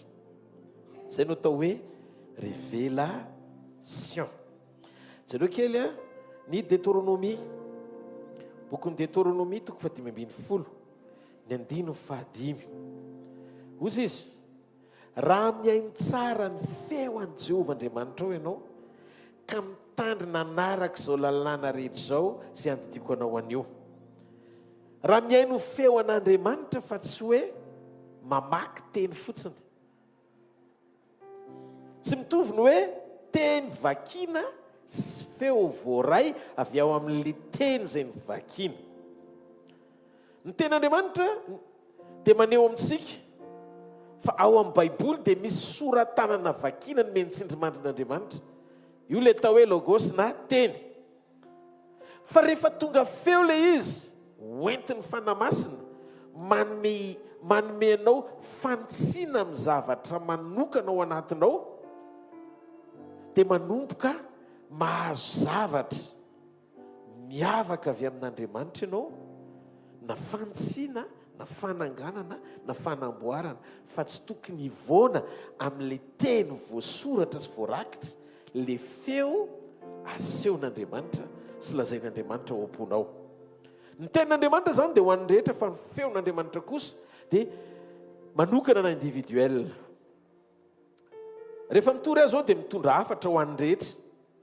Fa rehefa tonga eo aminao ny teny dia tonga feo avy amin'ny fanamasina manambara sy milaza ao anatinao manokana karazana fahamarinana anairan'Andriamanitra anao, na teny mpantsiana anamboaran'Andriamanitra anao. Zay feo zay vokatry le teny renao ho an'ny rehetra, nampiavaka ny fisianao tao anaty fivoriana, fa tena niona tamin'Andriamanitra ianao. Azonareo le fendragleza. Ka eto zany tsy misy hoe mpitory-teny natao hojerena, fa eto lay teny raisinao no tonga feo ao anatinao, fanambarana ao anatinao, andraisanao fanovana avy amin'Andriamanitra. Averiko indray, eo amin'ny toerana misy ny teny mpahamarinan'Andriamanitra dia tadidio Andriamanitra tsy maiky ny anova ny mombanao sy ny fiainanao sy ny manodidina anao, fa ianao ny fantohan'Andriamanitra. Ianao amin'ny maha-olombelona anao aloha no mamaiky an'Andriamanitra. Rehefa mety ianao dia mety ho azy ny zavatra rehetra. Tsangano an-tanan'izay mandeha. Ny feon'Andriamanitra zany dia manokana ny atongavany zany eo amin'ny fiainantsika. Teny androany fa ny feon'Andriamanitra dia personnel, ka tsy teny no arahanao, fa lay feo avy amin'ny teny zay voarainao, akatoavinao no mitondra vokatra sy fanovana ao anatinao avy amin'Andriamanitra. Nandray zao misy feo manokana sahala amin'ny tamin'ny Manoa sy ny amin'ny Samsona, dia ny teny izy tsikazika rezatra any am-boaka ny zaza, fa izy dia ho nazirita any am-boaka. Teraka Samsona tsy nitapahana ny volony, fa kay le volo lava be iny taony toetra ny heriny. Misy teny tonga manokana, fa amin'izao kosa aloha tsy hoe Samsona no ohatr'izany dia za koa narefy hoe tsy tapahana ho ny voloko. Amin'izao ny fanamasina natonga ny Samsona voafitaka satria mbola teny ivelany ny hery. Dia azo afaka tonga Dalila hanapaka an'ilay izy dia tapaka koa ny fifandraisan'ny Samsona tamin'Andriamanitra. Fa amin'izao fotoana izao ny hery tsy ny ivelany, fa ny hery ao anatinao. Alleluia. Zany hoe rehefa hitan'Andriamanitra fa azony Satana ataony mamily lalana anao amin'ny zavatra ny ivelany, dia niditra tsehatra Andriamanitra anamafiorina ny fiarahana aminao ao anatinao. Zay no mahatonga ny Baiboly milaza ny tenin'Andriamanitra amin'ny bokin'ny Kolosiana hoe Kristy ao anatinao, izy ny fanantenana amin'ny voninahitra. Ka misy feo tonga manokana anairan'Andriamanitra antsika, alalantsika ny marina. Ohatra, atoloro an' Jesosy ny fiainanao, diso zany. Tsisy fiainana ho alain'Andriamanitra any aminao, fa izy no mitondra fiainana be dia be ho anao. Manolo-teny ianao dia izy no manome fiainana, fa tsy manolotra ny fiainana. Inona ny fiainana ho alaina any aminao? Tsisy. Dia misy koa mivavaka dia hoe tompo hosoro ny teninao. Tsy mila hosorana ny teny, fa ny teny dia Andriamanitra. Fa ny mpitondra teny ny mila fanosorana mba tonga n'le teny azo aina tsara eo ambavan'izay mpanompo iran'Andriamanitra hitondra an'izany hafatra izany. Atsangano hoe ny tanan'izay mandray. Aleluia. Tanareo, misy zavatra hitsian'Andriamanitra tsikelikely eny an-dalana mba hahatonga anao tena hoe hijoro tsara sy hamantatra ny sitrapony eo am-panatanterahana ny asany. Ny feon'Andriamanitra dia tsy tokony hifanohatra amin'ny tenin'Andriamanitra, satria ny tenin'andriamanitra manambara ny sitrapony ary ny feon'andriamanitra tonga ao anatinao no mahatonga anao anana hery hijoro amin'ny sitrapony. Lasa feo le teny rehefa tonga fandresen-dahatra ao am-ponao ny fahalemem-panahy manaiky ho tarihana akato izay nilazain'andriamanitra taminao. Amafisy ny fanamasina amin'izay le teny ho tonga feo dia lasa fiainanao le izy. Alleloia. Jesosy tsy niteny hoe niondroko miaino ny teniko fa izy hoe niondroko miaino ny feoko. Ka ny feo no mitondra révélation afaka manome anao tolotsaina sy fahendrena avy aminy. Tsy ny rehetra ny mandre azy satria Andriamanitra tsy miteny amin'ny olona rehetra. Maro mamaky baiboly fa mandany mahazanak'Andriamanitra ny Jesosy satria tsy nandrehan'Andriamanitra. Dia nionareo ny soratra masina satria heverinareo fa avy ao ny azahoanareo fiainana mandrakizay. Kanefa hozy Jesosy, nareo maninona? Tsy manaja hozy izy. Zany hoe raha teny vakiana amin'ny saina dia tsy ho tonga fiainana mihitsiny ao anatinao. Fa le teny izay avy amin'ny Jesosy sy manondro an' Jesosy mahatonga anao anaja an' Jesosy. Zay teny zay le teny fiainana avy amin'ny ray mitondra famonjena sy fiovampo ao anatinao, maneho sy mitondra ny feon'Andriamanitra. Ny teny fotsiny dia mahatonga anao religieux, fa ny feony mahatonga anao ara-panahy. Ny religion dia mandray teny amin'izao, fa ny olona ara-panahy kosa dia mitoetra sy maheno feo mandrakariva ao am-pony avy amin'ny tenim-pahamarinana manondro an'i Kristy voarainy eo amin'ny fanatrehan'Andriamanitra. Zany no mahatonga antsika mampirisika anao hamaky baiboly, satria ao amin'ny baiboly no toetra ny soratra masina sy ny fahamarinana rehetra mahakasika ny fanambarana izay tian'Andriamanitra hananganana anao sy hanakekezanao azy, hahatonga anao handray ny famonjeny sy hanome lanja ny fanomezana. Ny feo dia mitondra anao any amin'izay tsy vita ny famakianao teny fotsiny, fa ahitanao an'Andriamanitra mifanatrika manitsy anao amin'izay fanapahan-kevitra diso rehetra tianao ale nefa mety havery ianao. Ao amin'ny feon'Andriamanitra no manokatra anao ahita zava-panahy fa tsy ao amin'ny teny fotsiny. Noho izany mila mazoto ianao miaino an'Andriamanitra. Rehefa ny teny ny tonga fandresen-dahatra ao am-ponao ka maniraka ny reto lohalika ao reto hiforotra andohalika hivavaka, dia izay ny porofom-panehoana fa mangetaeta le teny ianao mba hitenenan'Andriamanitra aminao ao anaty. Izay deuxième voix na feo zay tonga ao anatinao, manitsy ianao amin'izay fahamarinana voarainao, mety hanova ny décision anao sy ny fanapahan-kevitrao tsy araka ny sitrapon'Andriamanitra, manome anao ohatran'ny orooro sy nenina ao anaty raha sanatria mbola mitoetra eo amin'ny sitrapon'Andriamanitra ianao, manangana sy mampatsiaro anao ny zavatra tokony atao sy mampitombo anao ao amin'ny sitrapon'Andriamanitra. Zay le atao hoe feon'ny fahamarinana tonga eo amin'ny fiainanao. Rehefa manaraka an'iny ianao dia mahagaga fa manomboka misy pe amin'izay. Anontaniana iny ranabavy teo iny fa tonga dia misy pe. Sady zany ranabavy tena zany mihitsy, entsika tena zany mihitsy ozy izy, tena zay le fahamarinana. Rehefa tonga le teny amin'ny voalohany ianao, tena ory izy le nitomany tamin'le dokotera, tena karakarao fa zany eka tena ohatr'izao le fanahina mipetraka le zavatra nitranga le fangiry firina nefa mipetraka le zaza dia tadidio fa ao anatin'iny le anao tsy mety iny mihitsiny misy anjara voatendry tia satanosakana anao.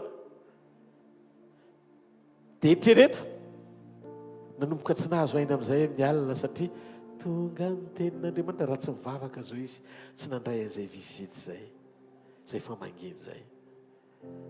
Voalohany, ampitomboy fiainam-bavaka ao, avadio vavaka le fandresen-dahatra voarainao avy amin'ny teny mba hanaporofonao eo mason'Andriamanitra fa miankina aminy tanteraka ianao. Tsika izy hoe rehefa mamaky ny soratra masina sy ny tenin'Andriamanitra ary ny filazaon-tsara dia mahita tsika ao anatin'io teny io fa misy zavatra nambarantsika fa testamenta taloha kanefa testamenta vaovao hita taratra ao amin'ny testamenta taloha. Manaraka tsara. Tsy sarotra be fa manaraka tsara fotsiny. Arao izy. Testamenta vaovao ny rahan'i Jesosy latsaka. Satria izy Jesosy tia mifanekena vaovao ho anareo izy tamin'ny nandatsahako ny rako. Fanekena vaovao egala testamenta vaovao. Latsaka ny rahan'i Jesosy tonga ny famonjena nanomboka ny testamenta vaovao.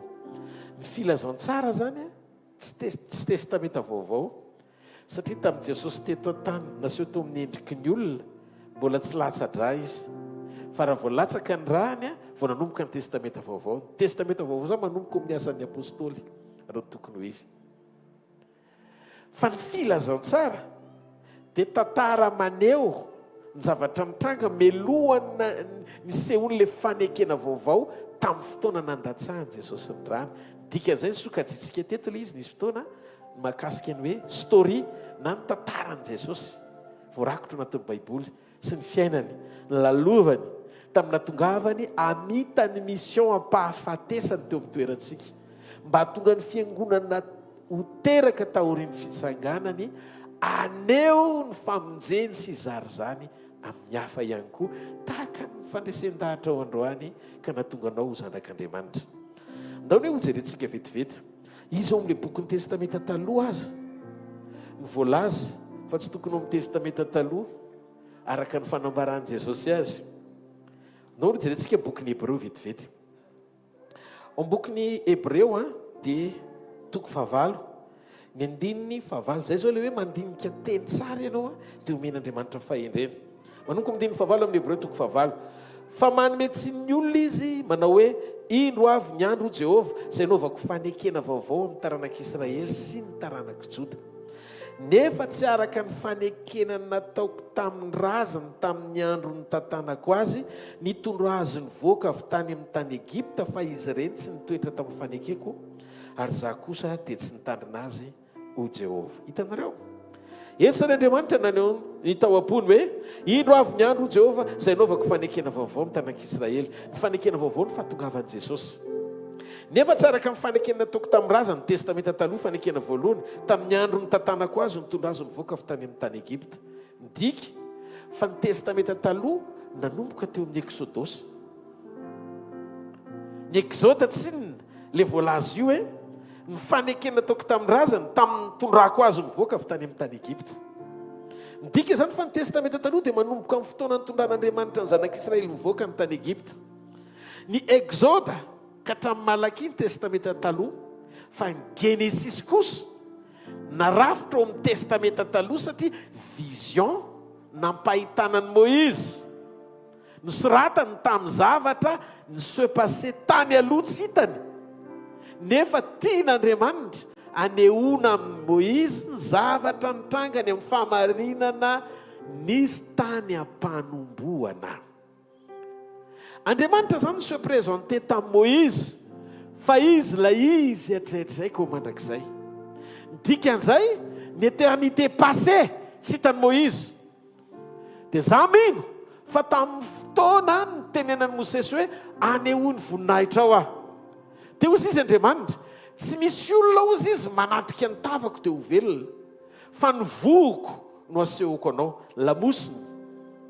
Dia ilay lamosina naseho midika fa any amin'ny passé ny futur any aloha ary ny passé any aoriana. Dia noentin'Andriamanitra izy teo amin'ny lamosina ohatry ny écran nampahitana ny Genesis.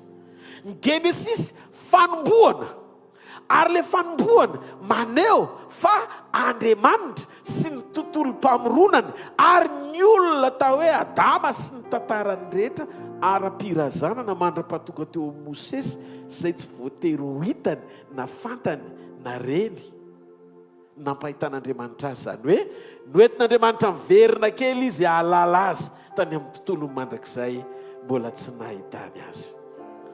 Ka raha diky ny Genesis dia tantara mamintona ny passé sy ny hoavy. Inona ny tianao lazaina pasteur? Sady ny lasa ny hoavy mbola tsy hitany Mosesy samy tao amin'ny Genesis avokoa. Zay no mahatonga antsika mahita an'Andriamanitra ao anaty communion amin'ny maha-Andriamanitra alpha fendohana azy sy amin'ny maha-Andriamanitra omega fiafarana azy.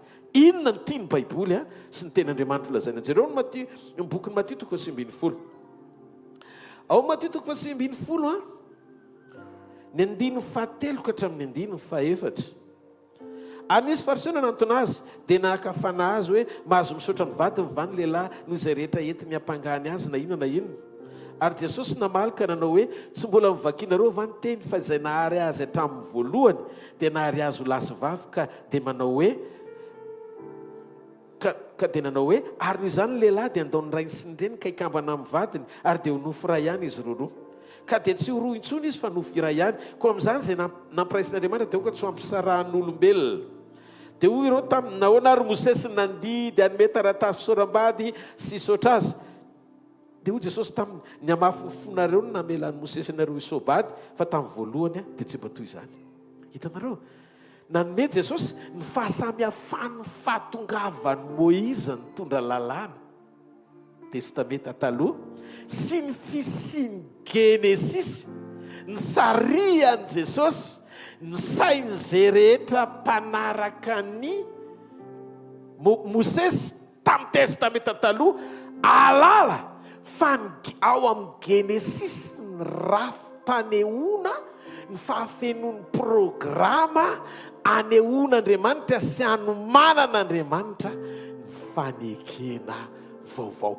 Corriger Moïse hoe tsy izy le zavatry ny fampiarany le teny tao amin'ny lalàna izay nomena azy fa tany am-boalohany nahatongavan'i Jesosy mba haneho amin'ny Israely le zavatra efa nitranga ho tanterahana amin'ny fanekena vaovao. Asony hitanareo izy no alfa sy omega. Ka ny Genesis ny sokajiana ho ao amin'ny testameta taloha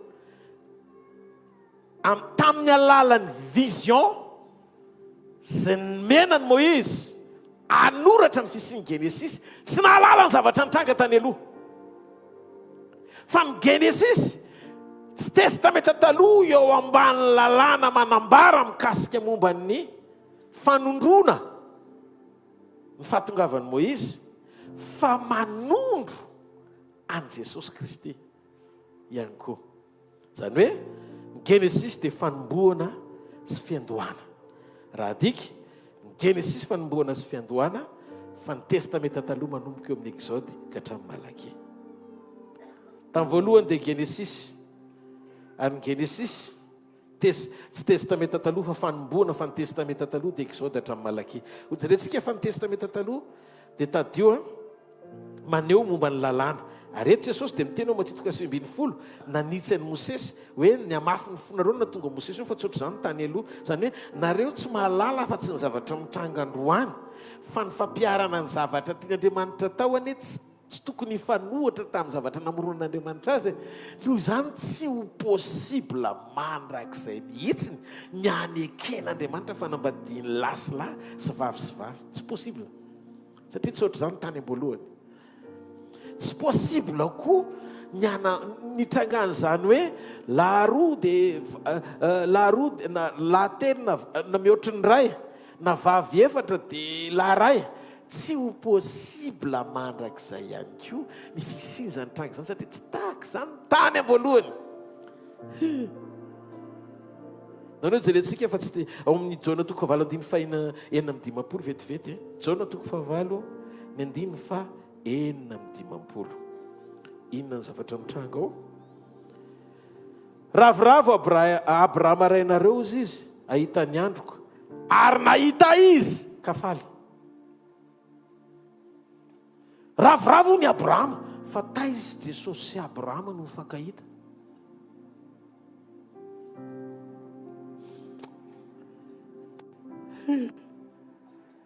Taiza zareo mifankahita fa matoa Jesosy sy ny teny nahita izy mifankahita ry zareo. Dia teo natafitohana ny Jiosy.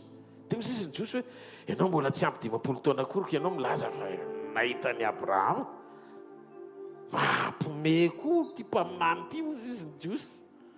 Zany ny ao anatin'ny sainy satria tsy azony izay nilazain'i Jesosy fa hita soritra ato anatin'ny tenin'Andriamanitra fa mifankahita ry zareo. Meko anao le trasy anankiroa. Indroa Abrahama nahita azy. Tao amin'ny Genesis toko 4:10 Genesis toko 4:10. Alleluia. Ny 9:20 ka hatramin'ny 9:20. Ary Melkizedeka mpanjakan'ny Salema mivoaka nitondra mofo sy divay fanekena vaovao. Ary izy dia mpisoron'Andriamanitra avo indrindra. Misy dikan'izany matoa ny fanasan'ny tompo androany mofo sy divay. Satria manondro ny ao amin'ny Genesis mpanehoana ny fisian'le fanekena vaovao androany taoriny fitsanganana sy ny fiakarana ny an-danitra. Anomanana ny fampakarana anao atsiarovana azy ao anaty fanekena fa izy tokana mpamonjinao nanolotra ny ainy ary izy sy ny fiombonana aminy no antoka pakatra anao amin'ny fotoana iverenany tsy marety eka ho an'Andriamanitra. Izy dia mpisoron'Andriamanitra avo indrindra. Dia inona ny teny voasoratra ao? Dia nitsodrano azy izy granty izy karana hoe hotahin'Andriamanitra avo indrindra ny Abrahama dia Andriamanitra izay nahary ny lanitra sy ny tany. Ary isaorana ny Andriamanitra avo indrindra izay efa nanolotra ny fahavalonao teo an-tananao dia nomeny Abrahama azy ny ampafolony zavatra rehetra. Jesosy Kristy io niona tamin'ny Abrahama io tamin'ny endriky Melkizedeka. Dia jerentsika kely ny zavatra nitranga. Io Melkizedeka io dia voalaza fa sady tsy manany ray ny tsy manany reny. Alleluia. Ao bokin'ny Hebreo. Jerentsika Hebreo toko 5 ny 9:9 ka hatramin'ny 9:10. Ary toy izany lazainy ny amin'ny teny hafa koa hoe ianao mpisorona mandrakizay araka ny fanaon'ny Melkizedeka. Tamin'ny andron'ny nofo ny raha nanao fivavahana manondro an' Jesosy sy fangatana momba amin'ny fitarainana mafy sy ny ranomaso be tamin'izay nahavonjy azy tamin'ny fahafatesana izy sady voahay noho ny fahatahorany an'Andriamanitra. Dia nianatra fanarahana tamin'izay fahorinany entiny izy na dia zanaka azy momba an' Jesosy io. Ary rehefa natao tanteraka izy dia tonga loharano ny famonjena mandrakizay ho an'izay rehetra nanaraka azy fa nitonon'Andriamanitra hoe mpisorona be araka amin'ny fanao Melkizedeka voatondro ao amin'ny bokin'ny Hebreo fa Jesosy le endriky ny Melkizedeka. Dikan'izay niona i Abrahama sy Jesosy. Ny Hebreo toko 4:20 ho jerentsika ihany mikasika momba izay. Hebreo toko 4:20 ataoko tena milamina be izy amin'izay tsy misavoritaka ny sainareo.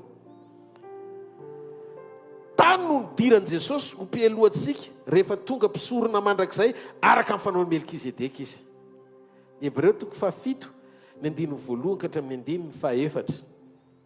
Fa io Melkizedeka io izay mpanjakan'ny Salema sy mpisoron'Andriamanitra avo indrindra ilay nitsenan'ny Abrahama rehefa niverina avy nandresy ny mpanjaka maro izy ka nitsodrano azy sady omeny Abrahama ny ampahafolony zavatra rehetra azy voalohany raha adika ny anarany dia mpanjaka ny fahamarinana. Dia vao mpanjaka ny Salema koa izany hoe mpanjaka ny fiadanana. Dia iza ilay mpanjaka ny fiadanana? Isaia ny teny hoe izy Jesosy tsy manandray. Iza ilay tsy nanandray? Jesosy tsy manandreny. Raha adika tsisy zany atao hoe reny zany jesosy fa fahasoavana na tonga azy tao akibony maria virjeny. Tsy manana tantaram-pira zanana satria nijapy tamin'ny davida fotsiny izy rehefa natsangan'i josefa tsy marety eka ho an'Andriamanitra. Tsy manana voalon'andro na farany fiainana alfa omega fa natao tahaka ny zanak'Andriamanitra. Izy dia mitoetro mpisorona mandrakizay ary heverina lehibe n'io lehilahy io izay nomeny Abrahama patriarika ny ampahafolony izay tsara tamin'ny zavatra ny baiboina. Dia ny andininy fafito. Aleloia. Ary tsy azo lavina kory nefa ny kely ho mahasotrano amin'ny lehibe noho ny tenany. Aleloia. Lehibe Jesosy, lehibe noho i Abrahama izy. Izy ny tenany io tsy tonga saina ny jiosy satria ny jiosy tsy manana ny fanahin'Andriamanitra fa mbola tsy tonga ny famonjena na mpisorona aza ny fariseo sy ny sadiseo sy ny mpisorona be tao amin'ny tempoly dia tsy nalala ny amin'ny Kristina dia efa tonga teo aminy azy ny mpamonjy amonjy azy vokatry ny tsy fahatakarany jiosy. Mbola tsy tonga ny famonjena ary mbola tsy tao aminy fanan'Andriamanitra dia tavela ry zareo moa mazava ho azy. Taizany faharoa ny onan'i Abrahama tamin'i Jesosy. Ny faharoa ny onan'i Abrahama tamin'i Jesosy dia hitantsika eo amin'ny Genesis 2:20. Ny andininy fahafolo ka hatramin'ny andininy fahatelo ambin'ny folo. Ary Abrahama nanindrotra ny tanany ka nandray antsy mba minono ny zanany fa ny antso lay anjelin'i Jehovah tany an-danitra ka nao ry Abrahama ary koa izy nity dia hoy izy aza manindrotra ny tananao amin'ny zazalahy ary aza maninona azy akory ianao fa hitako fa matahotra an'Andriamanitra ianao ka tsy narovanao tamiko ny zanakao dia nilahatokanao. Ary Abrahama nierika nijery ka indro nisy ondro lahy teo ivoany voasaringotry ny kiritrala ny tandrony dia lasa Abrahama ka naka ny ondro lahy ary nanatitra azy ho fanatitra dorana ho solony zanany. Zasy ianao le Isaka mendriky ny ho faty fa Jesosy le sorona maty teo amin'ny toerantsika. Voasaringotra kiritrala ny tandrony nasiana felotsilo ny lohany. Mareteka ho an'Andriamanitra. Mba fantatrao fa ny tsilo dia ozona rehefa niodiny Adama dia ozy izy hoe noho ny fiodinanao izy dia manjary izy tsilo ny tany. Midika rehefa mandeha zany ianao ka te handeha lavitra raha mbola misy tsilo dia matahotra ianao sao dia maratsy sady mahataraiky ny lalanao le izy mety handratra anao eny an-dalana. Fa nalainy Jesosy le izy dia nesorony teny amin'ny lalanao dia nataony teny tapon-dohany mba tonga ny vitesinao ondeha lavitra ao amin'ny famonjeny sy ny fiankinanao aminy. Noho izany tsy zavatra tokony ahinao eo amin'ny fiainana fa ny ataonao dia misitraka avy amin'ny fankatoavanao ny ray amin'ny alalan'ny fanekenao anome voninahitra an'Andriamanitra ny amin'ny famonjena izay natoronao anao tamin'ny alalan'ny zanany malalany dia Jesosy Kristy. Tompo ataoko milamina be dia ho azonao le izy. Amen. Ka ny Genesis dia testamenta vaovao milohan'ny testamenta taloha satria ny fantsimpanehoana tamin'ny pirofo ny sehoany Jesosy hoe vita amin'izay ilay fanekena vao fafadolo ny tandindona rehetra tany amin'ny lalàn'i Mosesy fa naseho ny ariary le tena fiainana tamin'ny alalan'i Jesosy satria izy ny fahasoavan'Andriamanitra. Izy lalana sy fahamarinana ary fiainana tsy misy lalana fa zay zavatra rehetra ka fampianarana mety amin'ny lalana amin'ny fifantohanao tsy afeno ny fepetran'ny azy fijaliana dia hevitra avy amin'ny antikristy zany. Noho izany tsisy olona anankiray tokony anelanelana anao aminy, tsisy nizaniza anelanelana anao aminy. Jesosy rery lalana fahamarinana ary fiainana, tsy misy makany amin'ray na tsy amin'ny lalana. Tiako fantatro ty fahamarinana ty, tsy ilainao zany ny couverturako.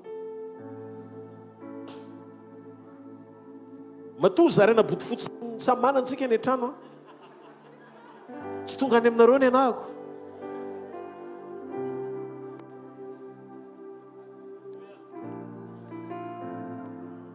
fivondronatsika ao anaty fifampitondrana mambavaka dia maneho fietrena fa tsisy avy amintsika ny hery hiaro an'izaniza fa miombontsika ho amin'ilay tokany hivondronatsika hivavahantsika hanandratatsika ny ao am-potsika mba hahatonga antsika rehetra voaro ao aminy. Tsy misy fiarovana hafa akoatran' Jesosy, tsy misy fiahina hafa akoatran' Jesosy, tsy misy famonjena hafa akoatrany eo amin' Jesosy, tsy misy fanasitranana hafa akoatrany eo amin' Jesosy, tsy misy fanafahana hafa akoatrany eo amin' Jesosy. Ampy Jesosy, feno Jesosy, tanteraka Jesosy, Israely. Halleluja! Avereny Jesosy rery any. Avereny mafy tsara Jesosy rery any. Fa ahoana ary natonga nahita hoe testamenta vaovao mialohan'ny testamenta taloha ny Genesis. Raha isika ny Galatiana toko 7 ny 17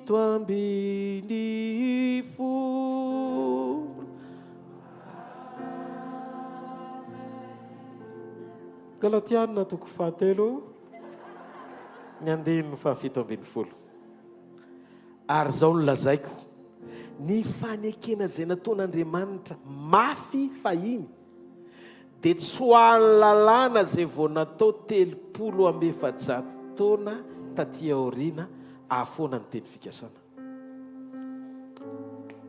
Jereo io teny io averiko.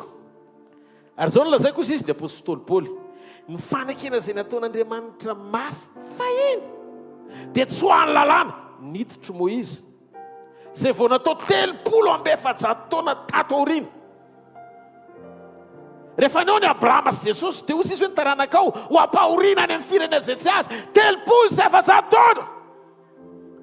Fa misy fanekena efa nataon'Andriamanitra mafy melohan'ny fotoana natongavany Moïse 340 taona taty aoriana. Zany hoe ny fanekena vaovao dia talohan'ny lalàna ny nanamafisan'orina azy, satria taty aoriana ny lalàna ny nanafoana azy. Io tena zavy eraka tsy maretiaka ka ny Andriamanitra ao dia Andriamanitra iny Genesis izay lazainy dia tsy maintsy misy.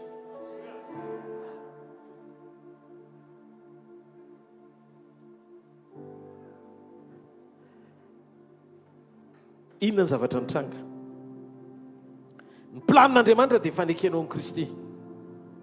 Rehefa zany no mahatonga asa amin'ny teny, rehefa mandany Jesosy Kristy ny olona na mandrimbona ny fahefany dia efa tsy feno ny fepetra mahamarina azy, satria rehefa eny dia eny, rehefa tsy dia tsy, ary ny akoatr'izay dia avy amin'ilay ratsy. Eritrereto hoe misy fanahafa manipule atsy isy zany mandrakizay ato anatiko akoatra ny fahaterena izarany Kristy aminareo.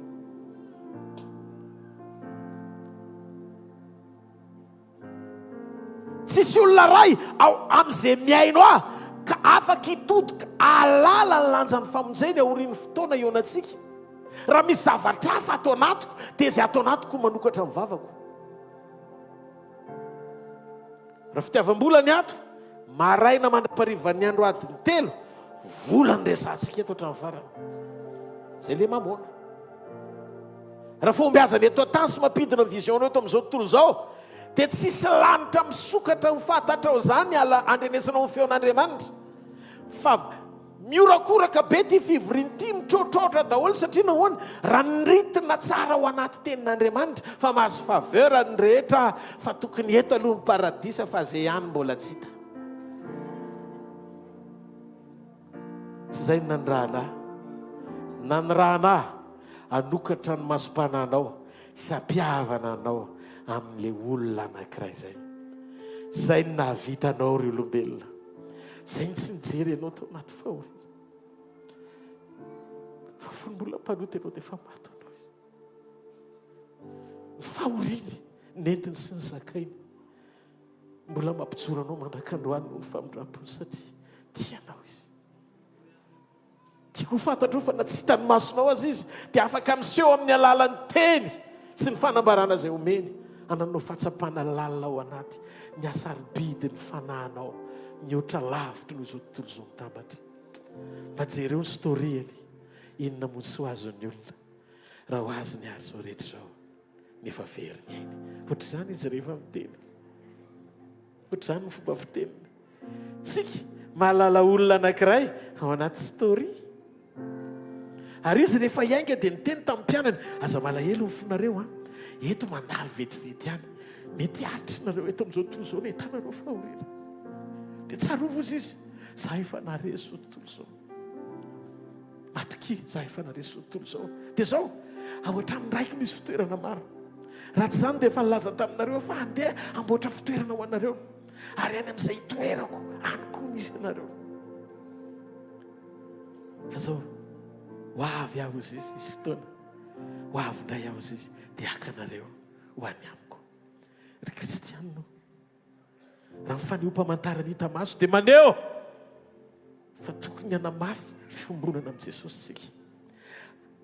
Avitsoro daholo izay zavatra mbola mety mangery tsy alibra ny ao anatinao hifankahita aminy.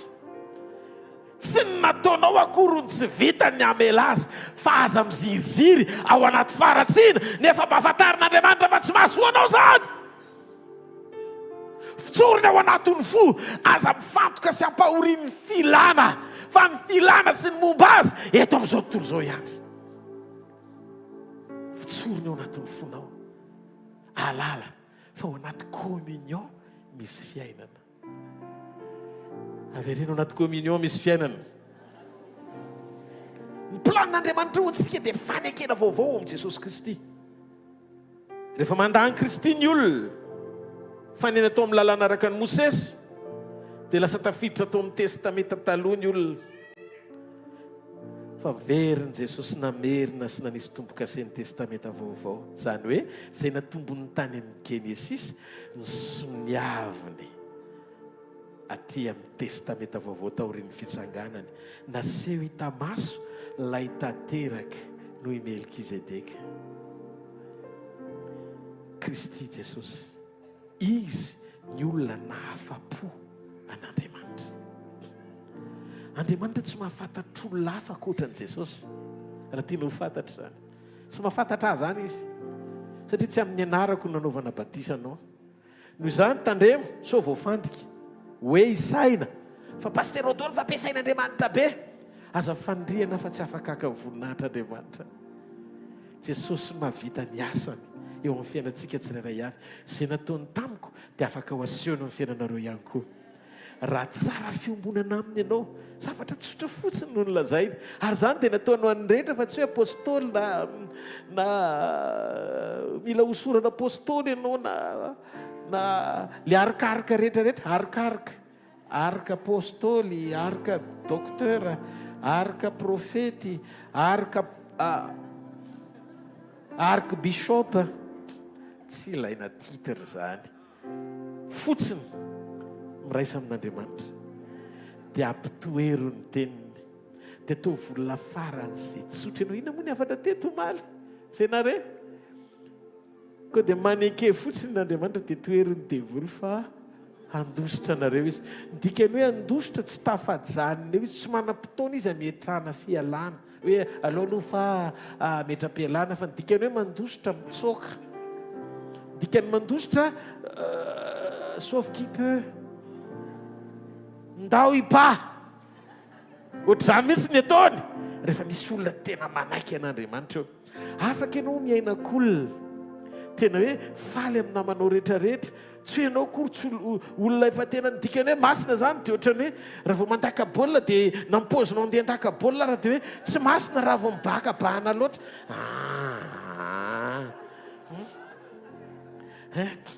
Misy fotoana ny ery zalamba mitaky lamasina zany. Asiteka aloha n'Andriamanitra fa nareo ohatra miketrona daholo. Halleluja. no marina afaka ianao miaina miaraka amin'ny olona tena miaina miaraka amin'ny olona jesosy anie rehefa tena feno e nakany amin'ny mpanoty izy ny olona rehetra misotro toka fa ianao tsy mahazo misotro toka fa tsy hoe mba hitaritako azy dia sotro miaraka aminy raha mitovy amin'ny fanaony ihany ny ataonao tsy miaraka aminao izy allo amin'izao ndry faran'izao zavatra mampahoro ny olona rehefa hoe ndeha hivavaka izy dia ny olona nadala aza mahafantatra ihany hoe tsy mety ny ataony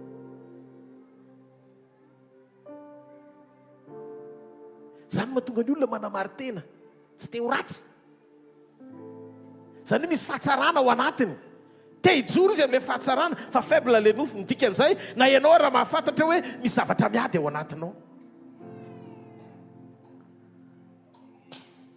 inona ny tiany jesosy ho tenenina ny tiany jesosy ho tenenina dia zao ny hoe miaina amin'ny fahamarinana dia zao ianao mijoro modely ny tsy ampy eto tany modely manaiky aneo an' jesosy tsy hoe ianao mahalala ten'Andriamanitra be deaibe na ianao mizara hoe tokony hipeapaka daholo nareo nefa le olona mizara nefa tsy vita fibebahana akory ary Andriamanitra sarotony amin'izany izy mihitsy no miteny ozy izy hoe Petera raha tsy mibebaka ianao aza mitetateta mampahery ny afo zany fa rehefa avy mibebaka ianao vao ampaherezo ny rahalanao fa maninona le izy hoe fampahirezina orin'ny fibebahana satria miandry ny fijoroanao Jesosy vao mampiasa anao ampahery satria tsy tia ny fampaherezanao tsisy fiantraikany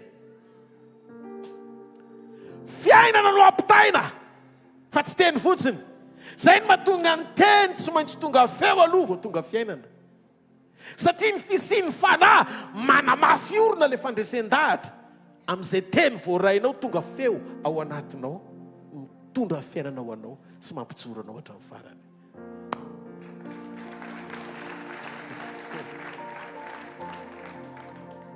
inona ary zany ny fiafaran'ilay fiombonana mahandriamanitra alfaso omega azy za raiky vetivety sika na miaina sy mandeha amin'ny fahamarinana azy sy fahamasinana dia tsy natao hitoky amin'izany satria ny famonjenantsika tsy avy amin'izay nataontsika fa avy amin'izay nataon'i Jesosy ho antsika tsy midika akory zany fa noho ny nataon'i Jesosy dia afaka manao zay tiako satria Jesosy efa nanao an'ilay izy non tandremo fa samy virjiny ny endry sy ny adala virjiny dikany hoe virjiny madio fa misy zany ny virjiny madio fa adala ny mahavonjy ianao tsy ny mahavirjiny ianao ary ny mampahendry ianao tsy ny mahavirjiny ianao fa voarafitra tsara ao amin'ny tenin'Andriamanitra fa nahavovonjy an'ilay dimy virjiny endry natao hoe endry dia satria tsara communion tamin'ny mpapakatra izy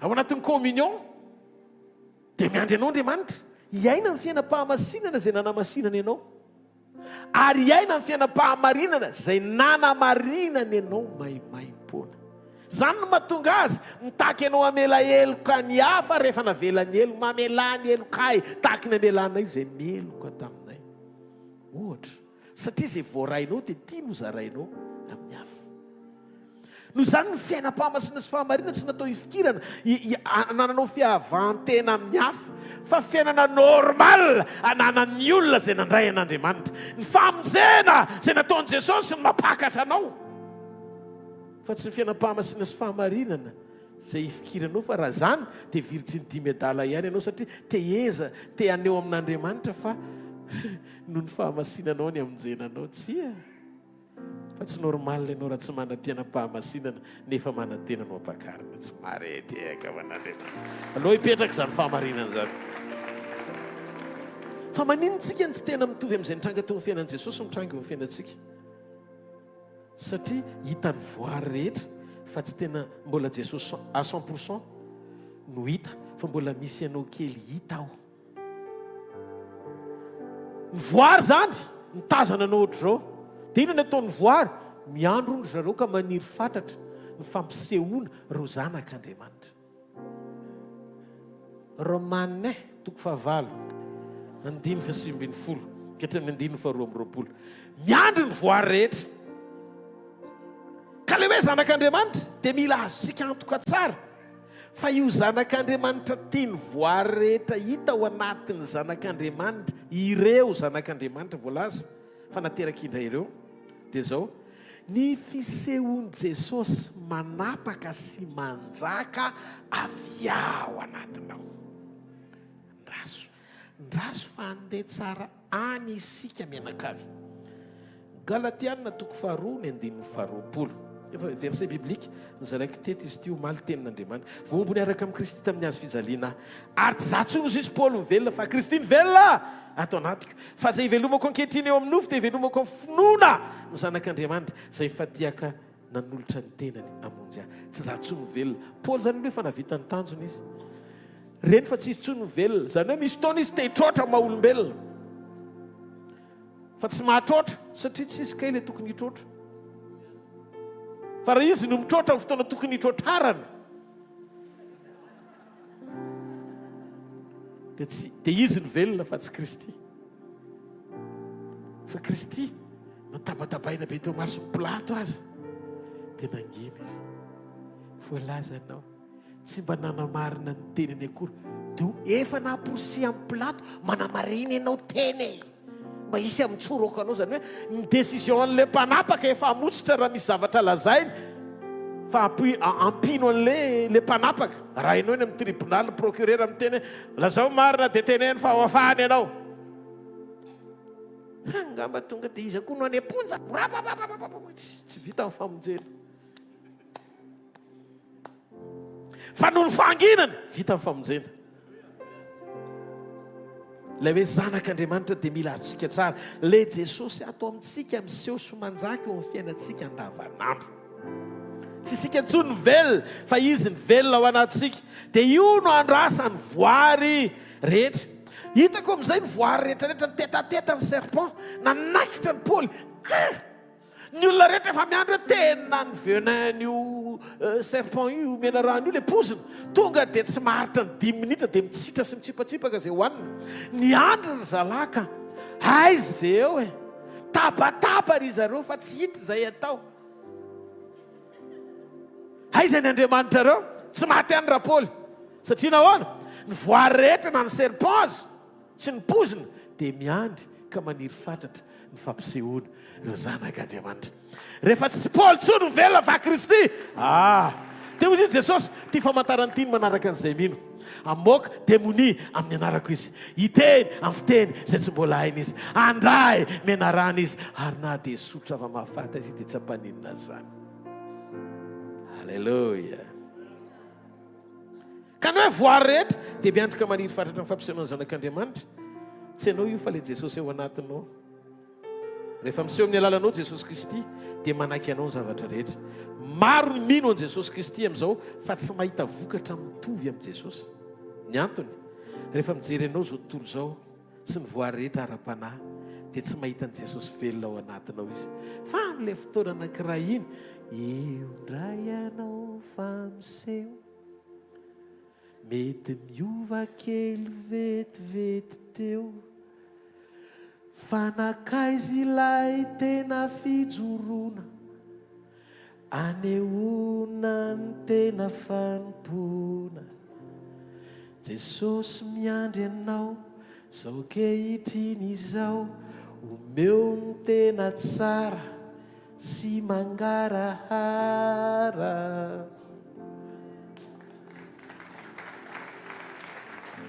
Vonona vetsika ny hofaty eo amin'ny nofo mba hahafahan'i Kristy velona eo amin'ny fiainantsika.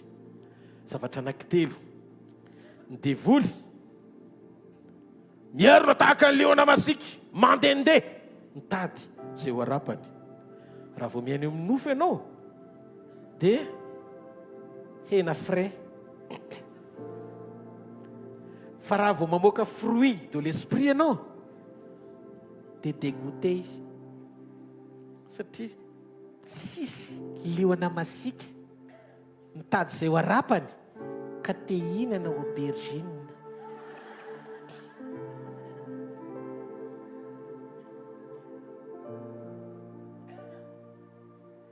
faharoa jesosy koa mitady fruit. Liona devoly mitady hena hoarapaka, Andriamanitra mitady fruit isitrahana. Tonga teo amin'ny aviavy izy manobona be. Fandrobonana midika hoe fitahiana, fanambinana, maitso ny raviny mamelana be, tsy alazo mandrakariva. Tsy fahavalon'ny prospérité matérielle tsika fa manaraka ho azy zany fa tsy torina.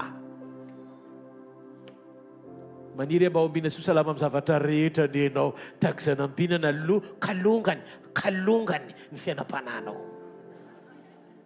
Azadiny le fanamafisana ao aoriana fa tsy tonga dia bostena izay ilaina nefa ny fiainam-panahy tsy galamangidina.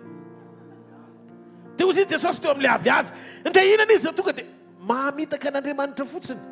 Ka be dia be ny olona dia iseho fotsiny hoe mandrobona sy mety ny fiainany dia ao Andriamanitra. Nefa rehefa tonga eo Andriamanitra tsy mahita voa, dia inana nataon'i Jesosy? Nalozina. Nozolo ilay aviavy maina. Satria tsy mahasoa azy mamitaka an'Andriamanitra hoe misitraka fotsiny fanomezany nefa ny toe-panasy fruit tsy ao akory. Ka raha tonga Jesosy mitady fruit de l'esprit izy. Teny anankiray fahatelo, voary koa kay miandry zavatra aminao. Reto ilay zavatra telo miandry zavatra aminao. Voalohany, inona voalohany? Liona mitady izay ho arapany. Andriamanitra mitady fruit. Ny voary rehetra mitady ny fisehoany ny zanak'Andriamanitra avy ao anatinao mba hakatoanao. Reo zavatra anankitelo reo aza adiny reo, aza maiky ny amin'ny lolona be fa tsy izy fruit. Ianao mieritreritra hoe fruit fa raha vao tsy mifanaraka amin'ny eritreriny dia hozoniny ianao. Zany hoe misy ifandraisany amin'ny sitrapoko zany testamenta taloha, asa fanompona mitondra fahafatesana. Tsisy gropony mpanozona hiantra amin'ny fiainanao zany. Rehefa tena mijoro an Jesosy Kristy ianao, mandesy miainao amin'ny ara-panahy ianao, manapahatakarana amin'ny fisiny ianao, manaja an'Andriamanitra ianao. Petsaka neny nanozona an Jesosy ho faty, fa tsy nakasika azy raha tsy tamin'ny fotoanany. Lehibe izay ao anatinao no izay misy eo amin'izao tontolo izao. Tsy olona vesara ny filany ery ambadika ery ny anosikosona anao nefa ianao zanak'Andriamanitra. Rabedo Jakoba sy John andery Jesosy avy any, tety Jesosy tonga ao tanànany Samaria. Dia tonga tao tanànany Samaria zareo, dia hoe nandeha alao mihitsy sitsika service protocole. Eny ary tonga izy roa lahy, ho avy aty aminareo Jesosy Kristy avy any Nazareta, iomaninareo fa izy dia omba mpamantarana sy fahagagana hoentiny marary. Dia hoy izy le Samaria, tsy mila an'izany zay, hoe taniny ianareo. Verina tany an' Jesosy izy roa lahy, Tompo, tsy zakako misy ny nanaovana anao. Iza nombana amin'io Jesosy? Fa zao, maninona moa raha mba menao favera kely zahay? Tonga dia andatsaka hafa avy any an-danitra tahaka ny nataony Elia. Dia iza be dia izy roa lahy? Ory zalahy hozy izy Jesosy. Fa fanahy inona ny ao anatinareo? Zanak'olona tsy tonga andrikana fa tonga amelona, tonga amonjy. Be di tsy hoe rehefa tsy nandray azy dia tonga dia ringako rapitso. Tsy hoe rehefa nandrobona be izy ka tsisy vo tonga dia avelao fa misy fotoana koa ny tena mba avelao aloha heritaona ihany ndreo mba hamoy izy ao anatin'ny prolongation ny heritaontsika. Ny zanak'Andriamanitra mialoha amin'ny fampakarana mato mbola velonainy ianao, misy famindrapo miangavy ianao verena amin'i Jesosy. Verena amin'i Jesosy. Miangavy verena amin'i Jesosy. Ataovy izay havanana aminy. Ninonina votsy izy rehetra aveloany afo miteny androany, andrava sy andoro an'izany hijoronao verena amin'ny fitiavana voalohany. Tsy zavatra rehetra raraka tany aloha tany. Ekipa ireo miaraka amin'Andriamanitra. Raha neny ny trompetra sy feonaraka anjelin'Andriamanitra, tsisy tavela eto isika. Tena alohantsika tsy hanao fanompona feno fiatsaram-bela tsy. Te ho hitan'ny olona, te ho fantatry ny olona hoe mivavaka. Te hoe ananany olona fahatsapana hoe mety. Fa ninona zavatra mety ho lazain'ny olona sy ambaran'ny olona aza misy eritreretina ho avy aminao na kely azy raha mba misy fahatsarana azo ny afisitrahana amin'ny fisinao. Satria itsika rehetra mahalala fa samy tsy alehan-daolo tsika ny natsangany. Noho izany omeo voninahitra izy.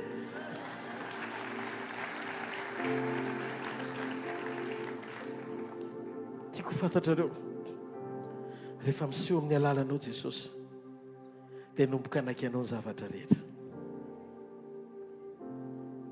Rehefa akaiky somy Jesosy tsara ianao ka miantso hoe raha eo amin'ny anaran'i Jesosy Kristy dia zao ny dikany. Raha eo aza mijery ny finoako, aza mijery ny hoe izahako, aza mijery akory hoe masina na mendrika, fa tsy avy amin'izany no atonga mivokatra rehetra izay tranga eo amin'ny fiainako fa no ny herin'ny anaranao. Izany mahatonga Paoly ny teny ho anareo ireo izay miantso ny anaran'ny Tompo miala amin'ny faharatsiana. Aza se permettre ianao mahatsapa hoe mahery mahery vaika be ny onction. Fa sy eo amin'Andriamanitra Tompo tonga manantona anao, tsy tonga amin'izay zavatra mahakasika fa tonga noho ny famonjenao ahy. Rehefa mahita ny Kristy ao anatinao Andriamanitra na ny raiko azy no Jesosy Kristy sy ny famonjeny dia mampifaly azy ny fahitananao. Fotoana izao ametrahany fiangonana an' Jesosy ho ivo sy fiainana ary ndrehetra aminy. Tsy tonga zanak'Andriamanitra ianao raha tsy nandray azy dia nomeny hery. Noho izany nisy nanome le hery matoa azo ampiasaina. Misy zavatra tsy vitanao dia izy omeko anao ny fanahako hanampy anao, parakletos. Misy zavatra ilanao azy nomeny anao ny teny mba hahafahanao misitraka mihetsika Andriamanitra mifanaraka amin'izay zavatra lazainy. Dia eritrereto ianao io no nanapa-kevitra androany. Jesosy hoe za anaraka anao sy ankatoy ny teninao amin'izay. Dia ngamby ianao ilay olona faly sy ravoravo satria nampatsapany ianao fisian'ilay mahery eo amin'ny fiainanao. Tokana tena mety amin'iray dia Jesosy irery ihany. Ny olana amin'ilay hoe lehilahy na vehivavy maherin'Andriamanitra mitady laza voninahitra. Oka ilay motivation aloha tena hoe ho zavatra hafa fa aza ao amin'ny fanompony ianao no mitady laza sy voninahitra. Ny problème mipinotsinina satria mora manaraka izy rehefa ekenao ny akafiany fampiasan'Andriamanitra anao fa nylavinao le tenin'i Jesosy aza mifaly ianao fa manaiky anao ny fanahy iny dia manomboka raisinao anao tsikelikely izay fomba ampiasan'Andriamanitra anao dia manomboka mehotako n'Andriamanitra fa ianao ny jeren'ny olona. Ka rehefa ny aminao ny fifatohan'ny olona fa tsy mentsika an'i Jesosy ny voninahitra dia zao hitady anao matetika ny olona satria tsisy antoka hitehirizan'Andriamanitra an'ilay fanomezana satria tsy ho voninahiny le izy fa nangalarinao ny voninahiny. Manjary reharehantsika fandrika ao antsika no mirehareha ho amin'ny mpanompon'Andriamanitra izay ampiasain'Andriamanitra ao amin'ny fiainantsika. Raha eo amin'ny nofo mahazo aina ny nofo raha ohatra ka ianao no ianao kosa aloha hafa mihitsy raha samy mpanompon'Andriamanitra. Todiko Paoly nijeran'ilay fanahy fa fanahy inona izany? Tsy ato amin'ity tsy amin'ny fanomponan'i Kristy mihitsy ny tadiavantsika laza na voninahitra.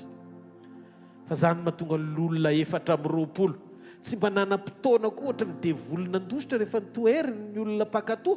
Toatra izay koa n'olona 420 rehefa nandray voninahitra avy amin'Andriamanitra tsy napetrany teo amin'ny tana ny fanatsipony. Fa maninona ny natsipy le izy fa tsy mba naterina amin'ny fomba ofisialy eo amin'ny tompo. Idiniko rôna ry tompo. Tsisy an'izany fa tonga dia ohatr'izao. Fa maninona ny natsipy?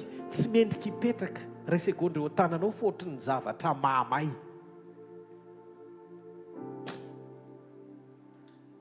Aza mba misehoseho boaka zany tena miangavy ianao tsy ao anatin'ny 420 manoloana ny seza fiandriana tokony ame voninahitra azy akory ianao mety mahalala raha ohatrao ny ao anatin'ny fonao isaky ny misy teka ka misy fisehoany zavatra nataon'Andriamanitra goavana sorokosy baolina sponjy anankiroa no dia raha vao miditra ianao dia ianao ny superstar satria lehilahy n'Andriamanitra.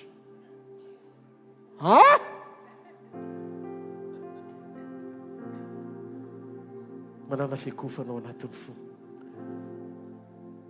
Tompo tsy misy raisinao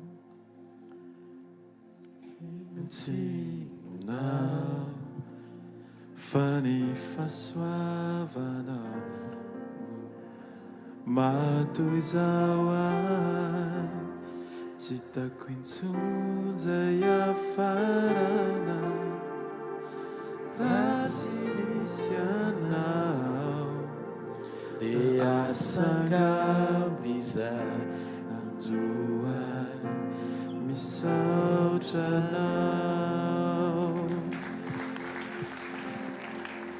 Ny olonao anatin'ireny a dia manjary reharehanao ny mpanompon'Andriamanitra izay ampiasain'Andriamanitra ny fiainanao. Tsy mahato anao zahay, voalohany tsy mahato anao zahay, ary tsy izahay no teo amin'ny azo fijaliana ny jaly namonjy anao. Jesosy Kristy rery no mahato anao teo amin'ny azo fijaliana. Ny mpanompon'Andriamanitra dia ny raha nanampy anao ahita azy eo naminy, hiavana aminy. Zany za paster Rodolphe zao tsy afaka manantona ny ray amin'ny anarako. No zany aza manantona zany ho any amin'ny Jesosy fa manondro anao ahafahanao libra tsara eona amin'ny Jesosy fa izy rery lalana famarinana ary fiainana. Miala tsiny fa na ianao aza le olona tena akaiky any Mosesy be ohatra ny Josoa, rehefa nanangana sary menarana varany izy ho fanasitranana, dia ozy izy Mosesy hoe ny rana nangana nyty menarana varany ty fa aza mijery fa ny menarana banjinina, fa zay mijery menarana ihany tsy ho fatom-pozina, fa raha variana mijery nareo dia ho fatom-pozina. Ohatran'izany koa joro eto miaraka amin'ny micro, za no hitanao fa aza mijery le teny raisina. Jesosy Kristy le toriko aminareo jerena fa izy ny mpamonjy, mpanafaka, mpanasitrana anareo.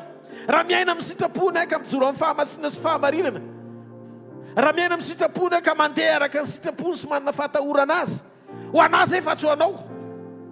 No izany mety hitantaratra ianao hanahafa anazy kely amin'ny ampahany, fa ny tena fahafenony ny fanahafana tsy olona fa manahafa an' Jesosy Kristy. Ozy izy Paoly tahaka ny anahafako azy, nanondro an' Jesosy Paoly, fa tsy hoe tahafo tahaka ny anahafako azy, tahafo Jesosy tahaka ny anahafako azy, tsy mitovy zany.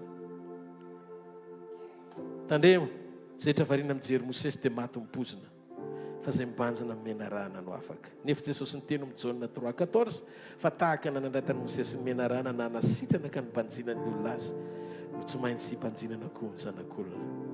Aoka Jesosy no banjininao, aoka izy rery no iseho, aoka ny voary rehetra anaiky azy, aoka azo aina ao anatin'izao fivoriana izao izy.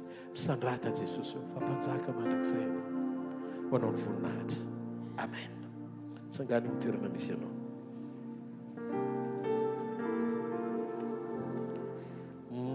Misy vaety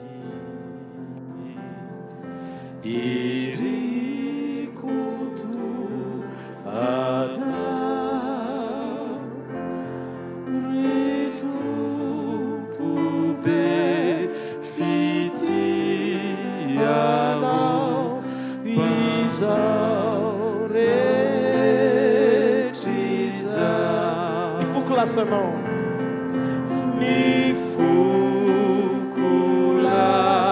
sana rirai balala wo rirai balala wo zereu tizanaka zereu tizanaka isao miantu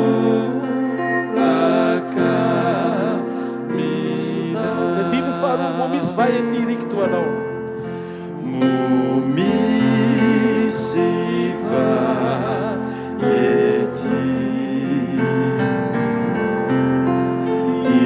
irikoto anao Jesosy zakay zavianao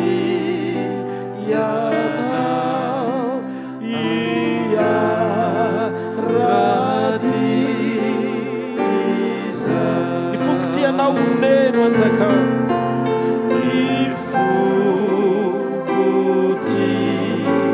anao oneno anjakao tsy atakalika anao ny fiainako vaovao sia taka loko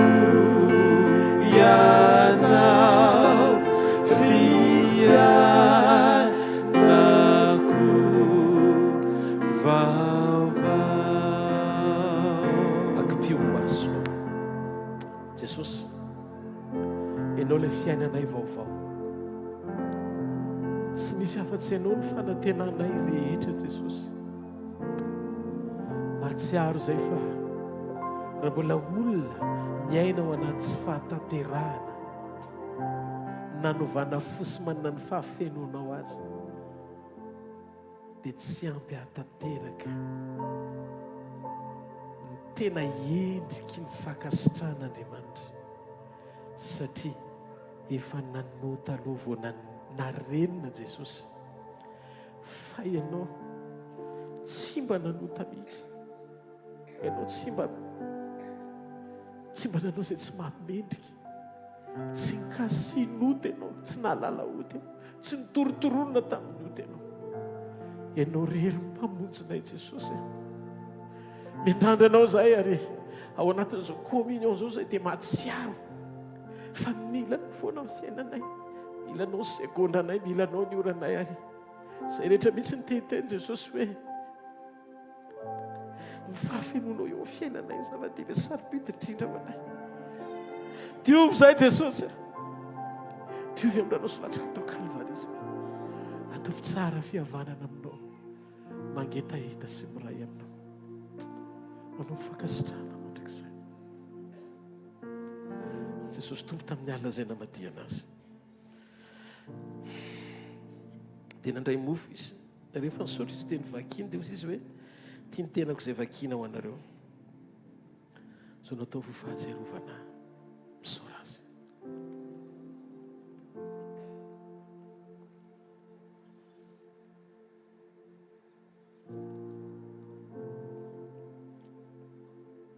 Tahaka izany koa ny ranom-boaloboka, rehefa latsaka ny rano Jesosy teo izy hoe tia mifanekena vaovao sady mandrakizay izay nalatsako anareo, ny famelana ny fahotanareo, ka novinanao vinareo mihinana antony mofo itony sy misotro mikapoaka dia manambara nahafatesako hoy Jesosy mandra-piaviko indray. Misaora azy.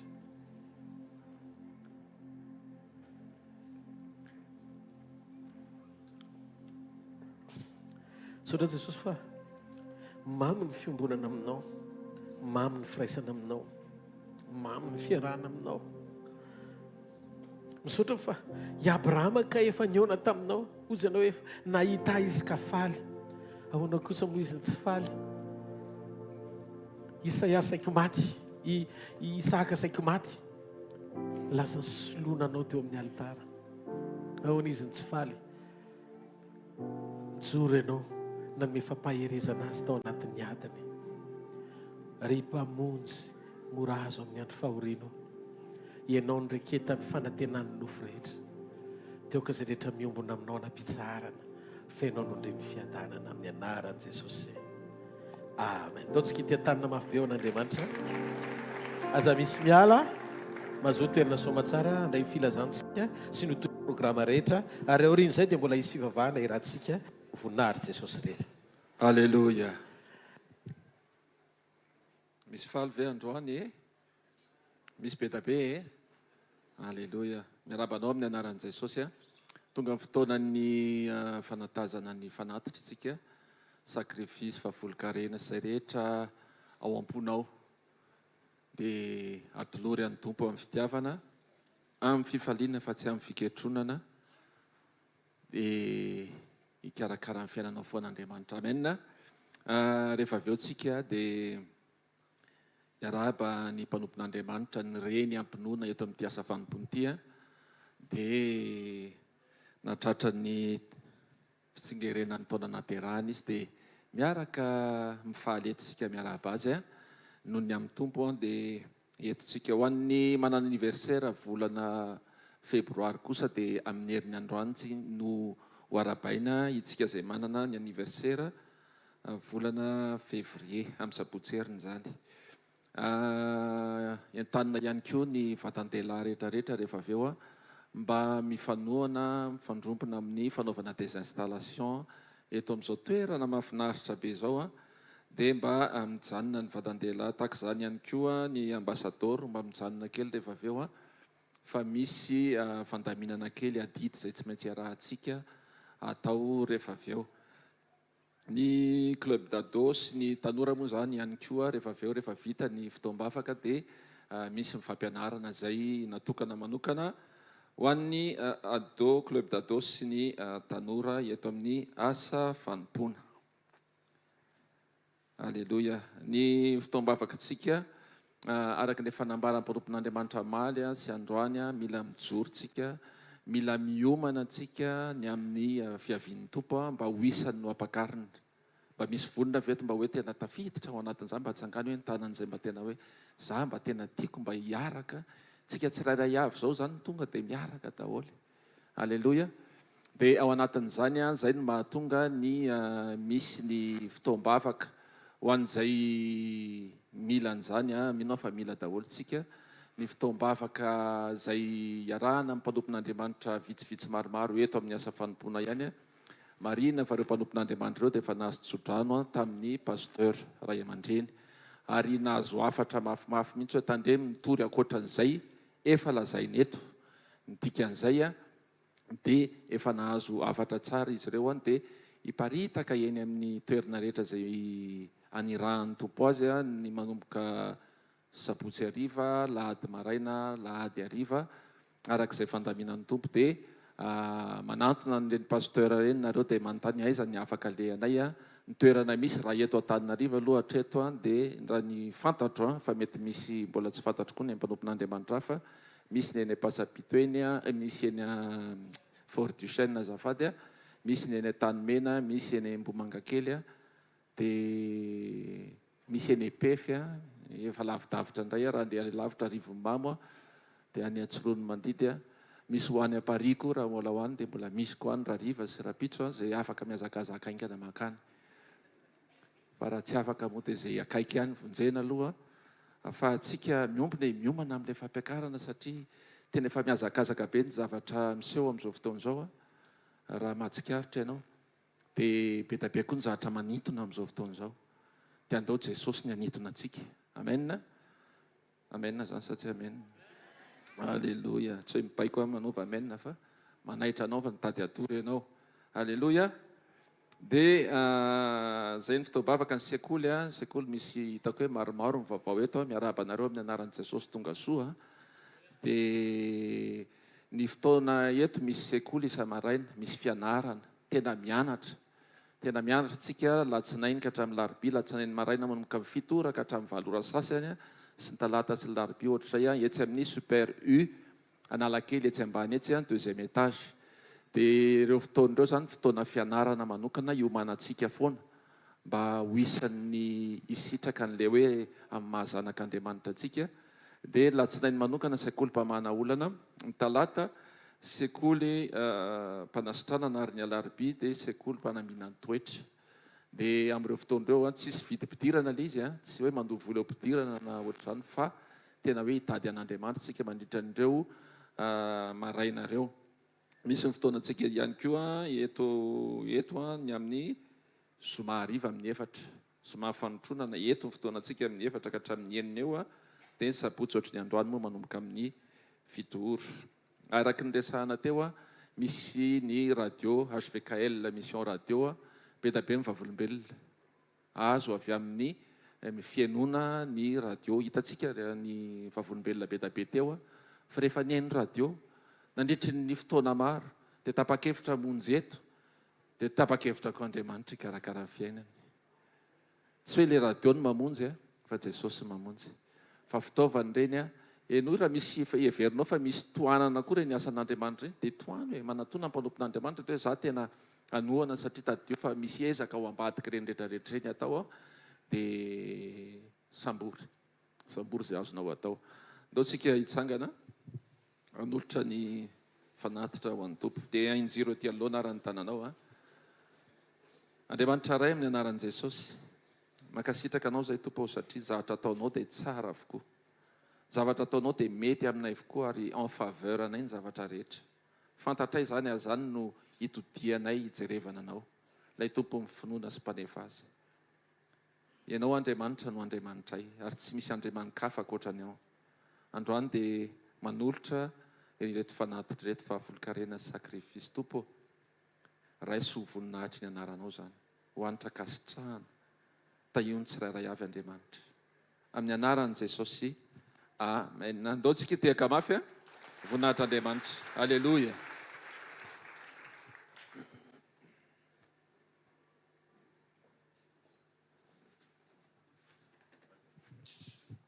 Alléluia. Mangataka ny pasteur sy pasteur sy pasteur mivady izay manatrika eto a, mba hiara-hiakatra amiko eto a, hiara-batsika ny mama anatin'izao anniversaire ndray mandeha anatin'ny taona izao a. Atsiarovantsika ny sarobidiny fisiny zany vehivavy ny tendren'Andriamanitra sy napetraka Andriamanitra ho reny ampinoana hitanatrena sy afanompotsika.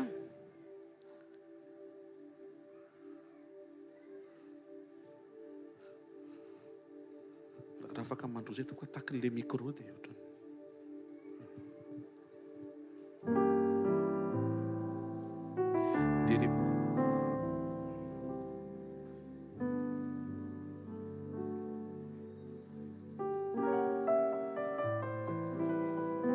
Le box aveo efa mandeha azafady.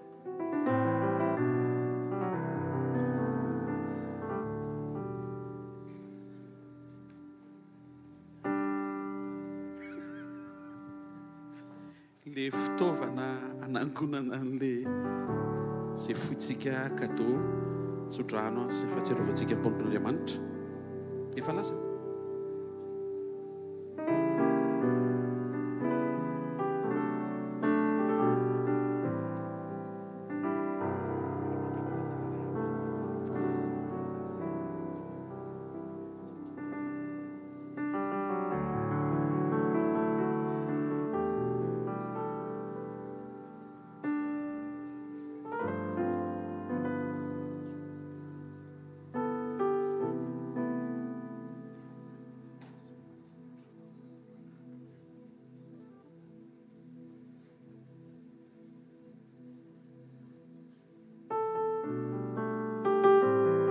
Nisy taon'izay moa nisy olona nanontany hoe ary aminareo be pastera be mihitsy e. Pastera daholo izay ao. Alleluia. Satria indraindray voafetra eritreretin'ny olona hoe raha vao pastera to dia fiangonana. Tsy voaterika.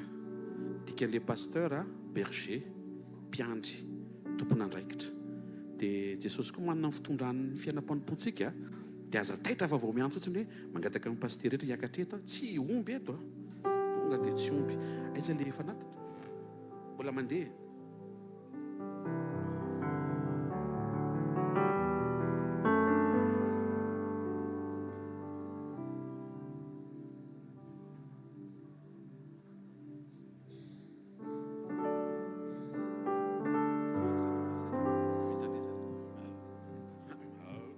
Taontsika rehetra riaraka hira hoe joyeux anniversaire i mama dia ho tahin'Andriamanitra indrindra. Ay dia papakony a. Alleluia. Ho voninahitr'Andriamanitra. Ao le efa tsika mosika arany a. Dia tsika rehetra raha misy pastera afaka mahafinaritra hoe pastera indray mba mily eto micro e. Misy pastera be dia be ireo a. Manasan'ireo pastera ireo mba hijory eto amin'ny micro dia hitentsika joyeux anniversaire. Joyeux anniversaire, joyeux anniversaire, joyeux anniversaire, joyeux anniversaire, joyeux anniversaire,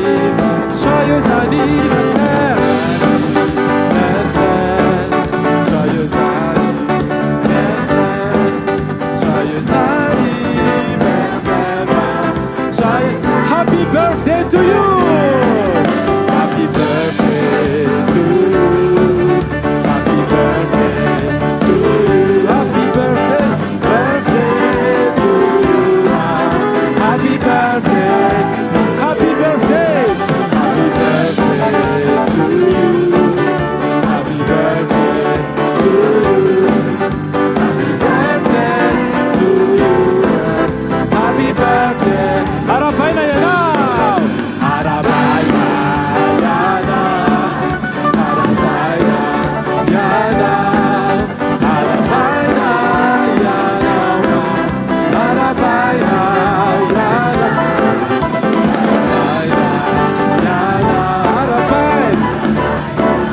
somary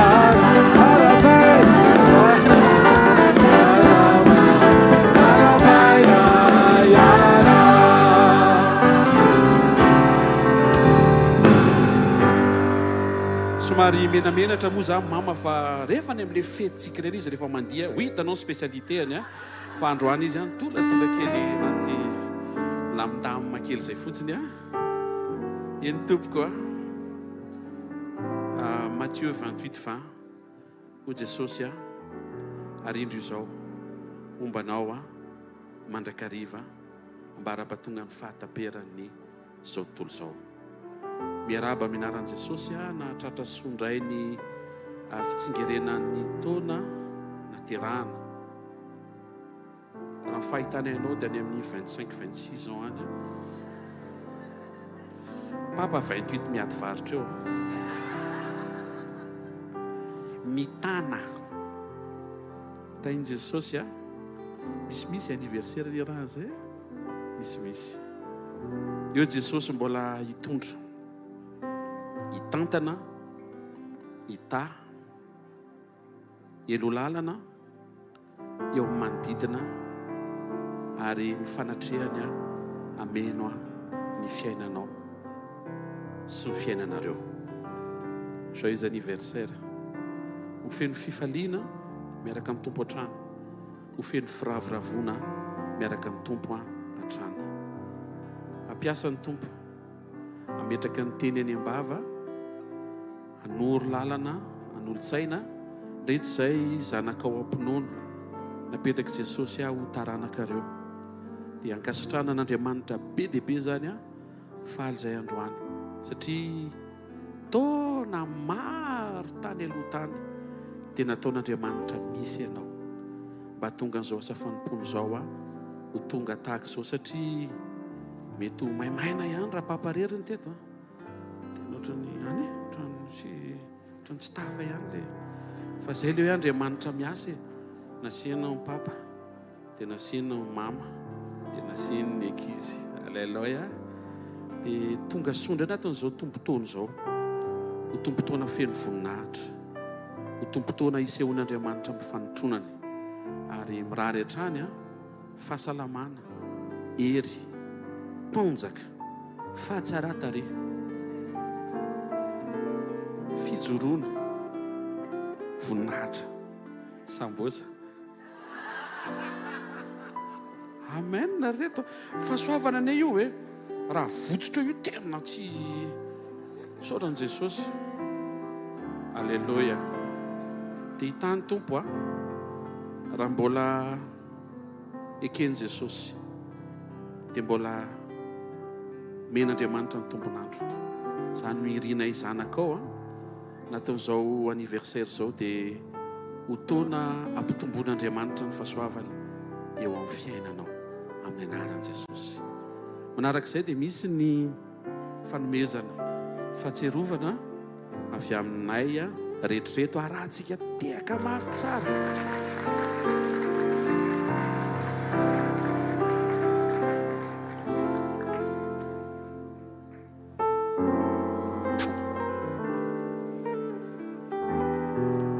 ao tsika miara manao zao toalo hoe tsy henoko tsara le moanao isa roa telo ohatrany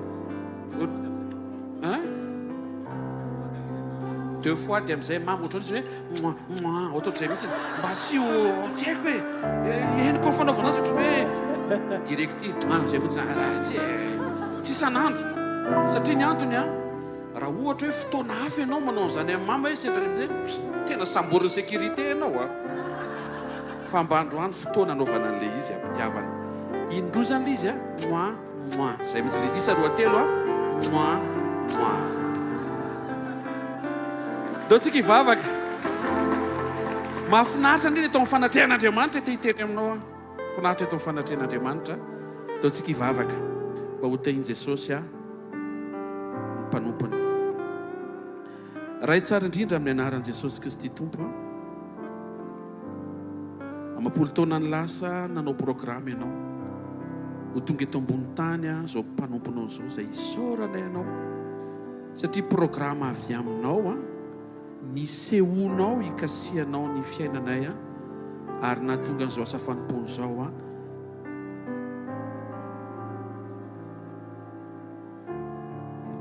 mivavaka ray amin'ny anaran'i Jesosy ho tombontona feno voninahitra ao, feno fanatrehanao, feno fiombonana aminao. Mangatak'izay raha mbola sitrakao anomezanao tombonandro, tombotona ho azy amin'ny hery, amin'ny tanjaka, amin'ny fahasalamana.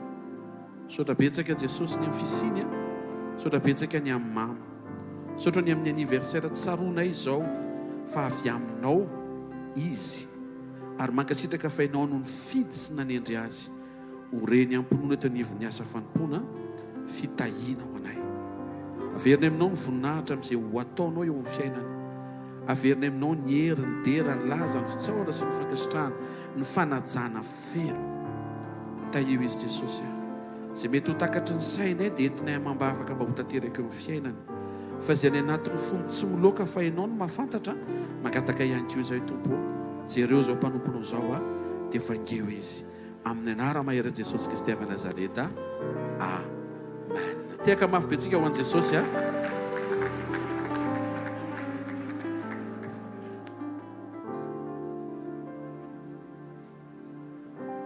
eny micro ay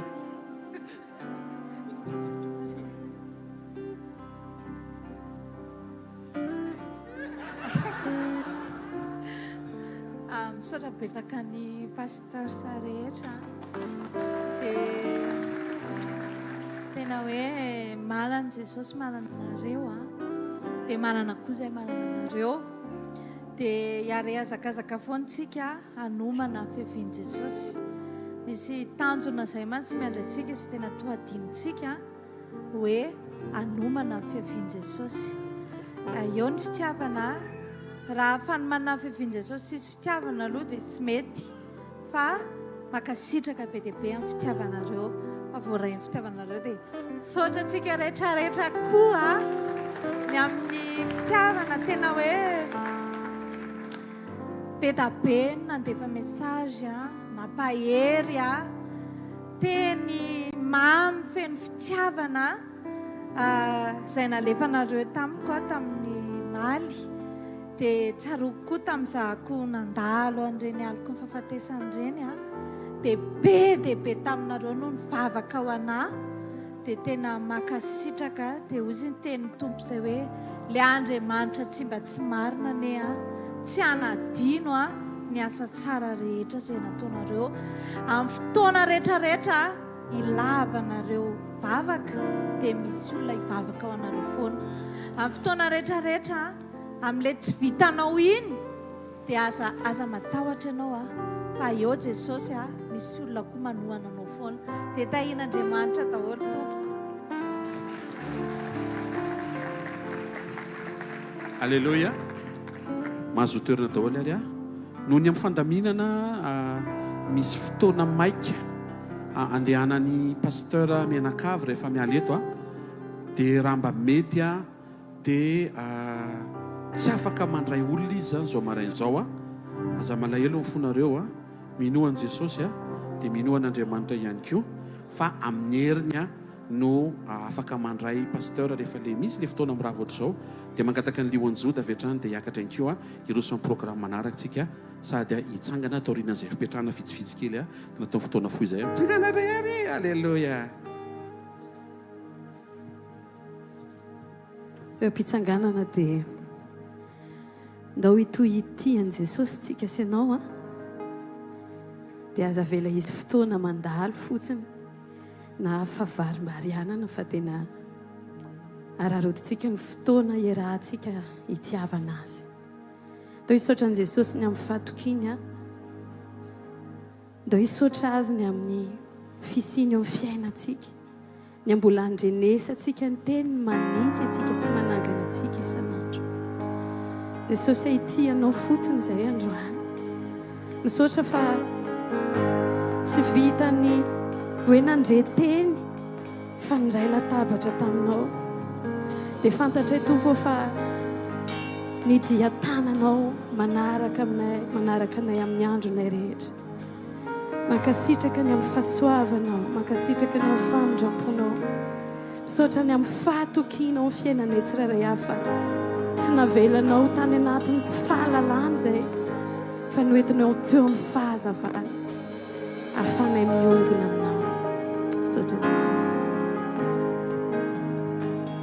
tiako ianao tompo tsy mba mafoy ary famindraponao ny tanànao miazona ny fiainako ny maraina vao mifoao mandrapatoriko Jesosy io hoiraiko ny hatsaranao tiako ianao tompo tsy mba mafoy ary famindraponao ny tanànao miazona ny fiainako ny maraina vao mifoao mandrapatoriko Jesosy io hoiraiko ny hatsaranao natoky anao teo amin'ny fiainako saotra Jesosy naseona hoay fa tsara loatra iana isaky ny miaina Jesosy io hoiraiko ny hatsaranao tiavo Jesosy dia lazao tiako ny feonao tiako ny feonao mitondra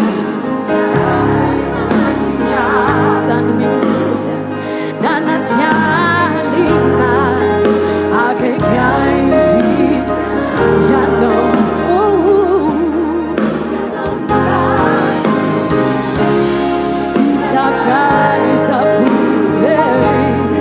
Jesosy io hoiraiko ny hatsaranao tira ny fonao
fotoana kananadino ahy raha ianao faranarareo no sitraninao raha nalahelo nampaherezinao raha nisy fotoana diso fanatenanao ny tananao nanaganay fa teo fonoayanao teo fonoayanao teo fonoayanao tompo nanaganay alleluia fa teo fonoayanao teo fonoayanao Jesus teo fonoayanao nanaganay apiwa ilaza teo fonoayanao teo fonoayanao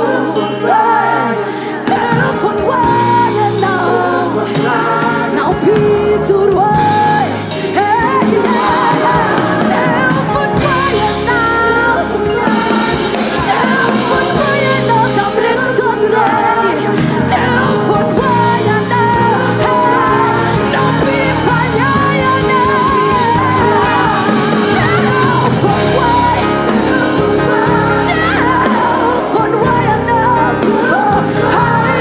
teu fonoayanao não piaganai sem estopar teu fonoayanao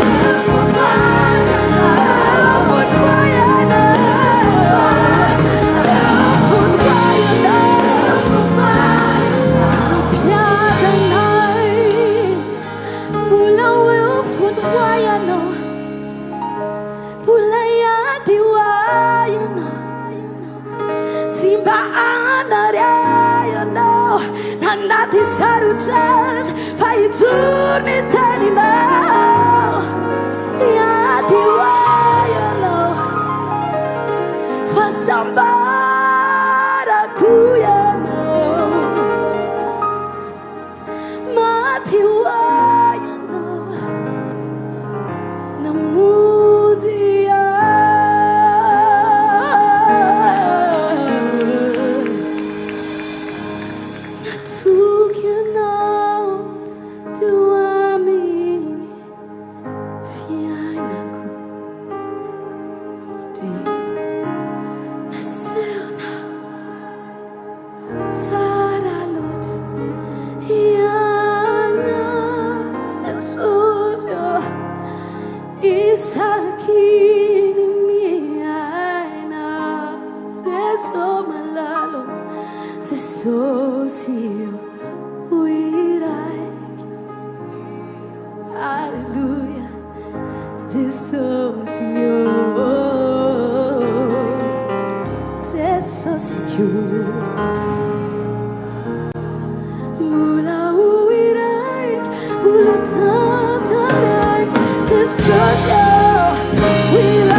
Andriamanitra dia Jesosy dia miandrandra antsika fiangonana ho fiangonana malaza tsy misy pentina na fiketronana na zay toy izany fa ho masina ho azy dia isan'andro tsika tokony ho zany foana no ao anatin'ny fotsika ao ho tanjontsika tena hiomana amin'izany hoe fampiakarana izany dia anomana an'ilay fitafitsika ho madiotsika manina ary ampirehitra ny jirontsika mandrakariva dia izay mihitsy ny hoe ao anatin'ny jiro ty mety hoe mety misy efa naheno mety mbola misy tsy naheno ihany koa fa dia mino fa manomboka eto dia ho ataontsika ho ambavantsika izany ho fiomanantsika amin'izany hoe hitsena ampapakatra izany.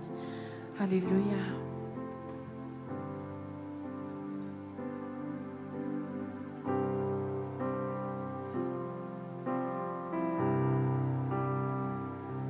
Mandrapatungaku any aminao mandrapahitako ny tavanao eto ampiandrasako ny fiavinao anovanao aihotakanao dia akokao hoe watongotrao ampirehitra ny jiroko ao anomana ny fitafiko ao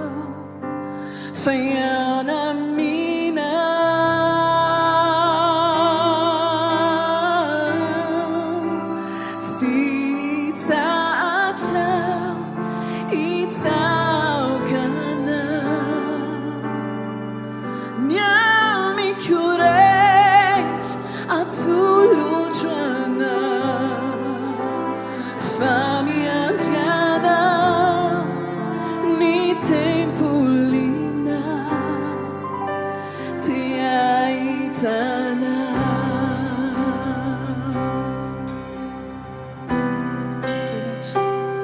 mandra-patongako any aminao mandra-pahitako ny tavanao eto ampiandrasako ny fiavinao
Halleluja, mbola mame voninahitra anao foana zahay Jesosy a.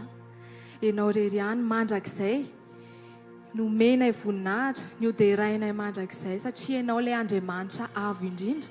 Ianao ilay Andriamanitra tsy natao-tanana. Ianao ilay Andriamanitra fahazavana. Ianao ilay Andriamanitra famonjena. Ianao ilay Andriamanitra fitiavana. Halleluja. Ianao nomenay voninahitra eto amin'ity toerana androany. Halleluja.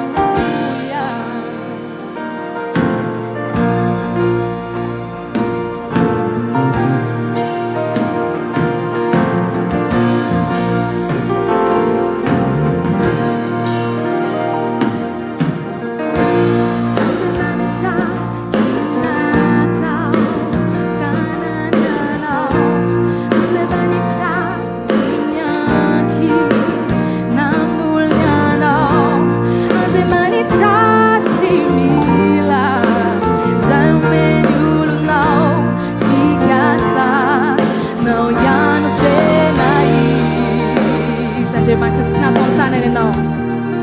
Halleluja.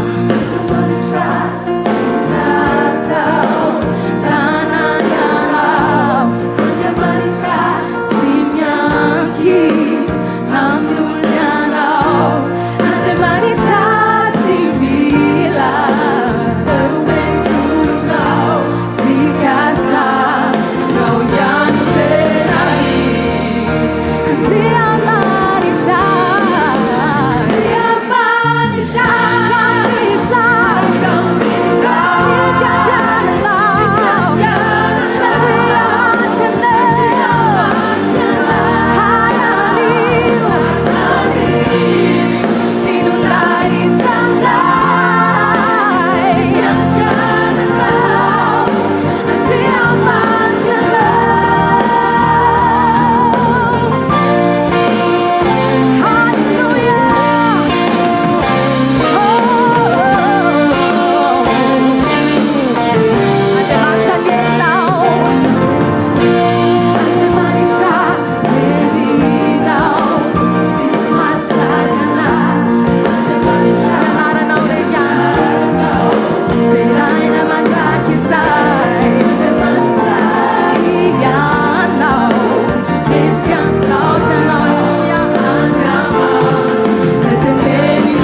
avaovao ny tananao dia daontsika hisaotra an'andriamanitra ny fontsika iray manontolo a ankasitrahantsika an'andriamanitra ny fitantanany a ireo teny rehetra nomeny a ireo vavolombelona nampatsiaro antsika efa velona izy miaraka amintsika na tsy hita maso azy isaorana sy ankasitrahana anao ny zavatra rehetra na nitakatry ny sainay na ny tsy takatry ny sainay a na ny ekeny sainay na ny tsy ekeny sainay na ny mafinaritra na ny tsy mafinaritra dia atambatra anaty fisaorana zany a eto amin'ny fanatrehanao misaotra ny amin'ny fotoana androany hatramin'ny fotoam-panomboana ka hatramin'izao fotoana adiva irava izao misaotra ny amin'ny teny ampatsiahivanao anay fa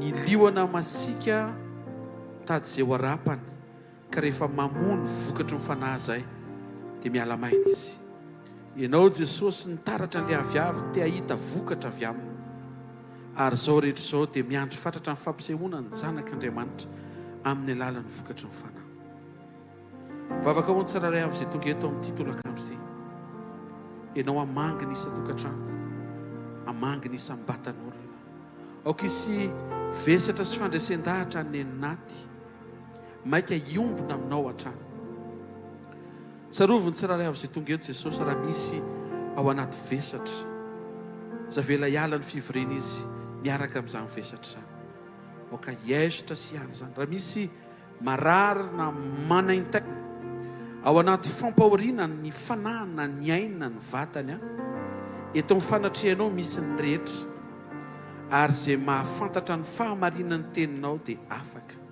ary eo amin'izay misy ny fanahinao dia misy fanafahana manonona fanasitrahana eo amin'ny fiainanao amin'ny anaran'i Jesosy izay rehetra mety manjoanao ohatra ilay tapitokatra ny am-paladia sitrana amin'ny anaran'i Jesosy aoka ny tokantranonao ho feno ny fiainan'Andriamanitra ho feno ny fiadanana avy amin'i Jesosy tononona amin'ny anaran'i Jesosy Kristy avy Nazareta tontolo andro miavaka ho anao ty tontolo andro ty mandehana manomboa herinandro avao miaraka amin'ny tompo miaraka amin'ny fanatrehana amin'ny anaran'i Jesosy Kristy avy Nazareta raha amin'ny anaran'i Jesosy a tsarovy izay ao anaty ady amin'izao fotoana izao aoka izy ireo ahita fandresena avy aminao fananganana aoka izy ireo andray faherezana zavela isy ho tratra ny fahafambaraka fa izay miara-miaritra aminao dia miara-manam-boninahitra aminao amin'ny anaran'i Jesosy Kristy avy Nazareta ianao Jesosy mangatany hanome fahendrena sy hevitra ho an'izay verhevitra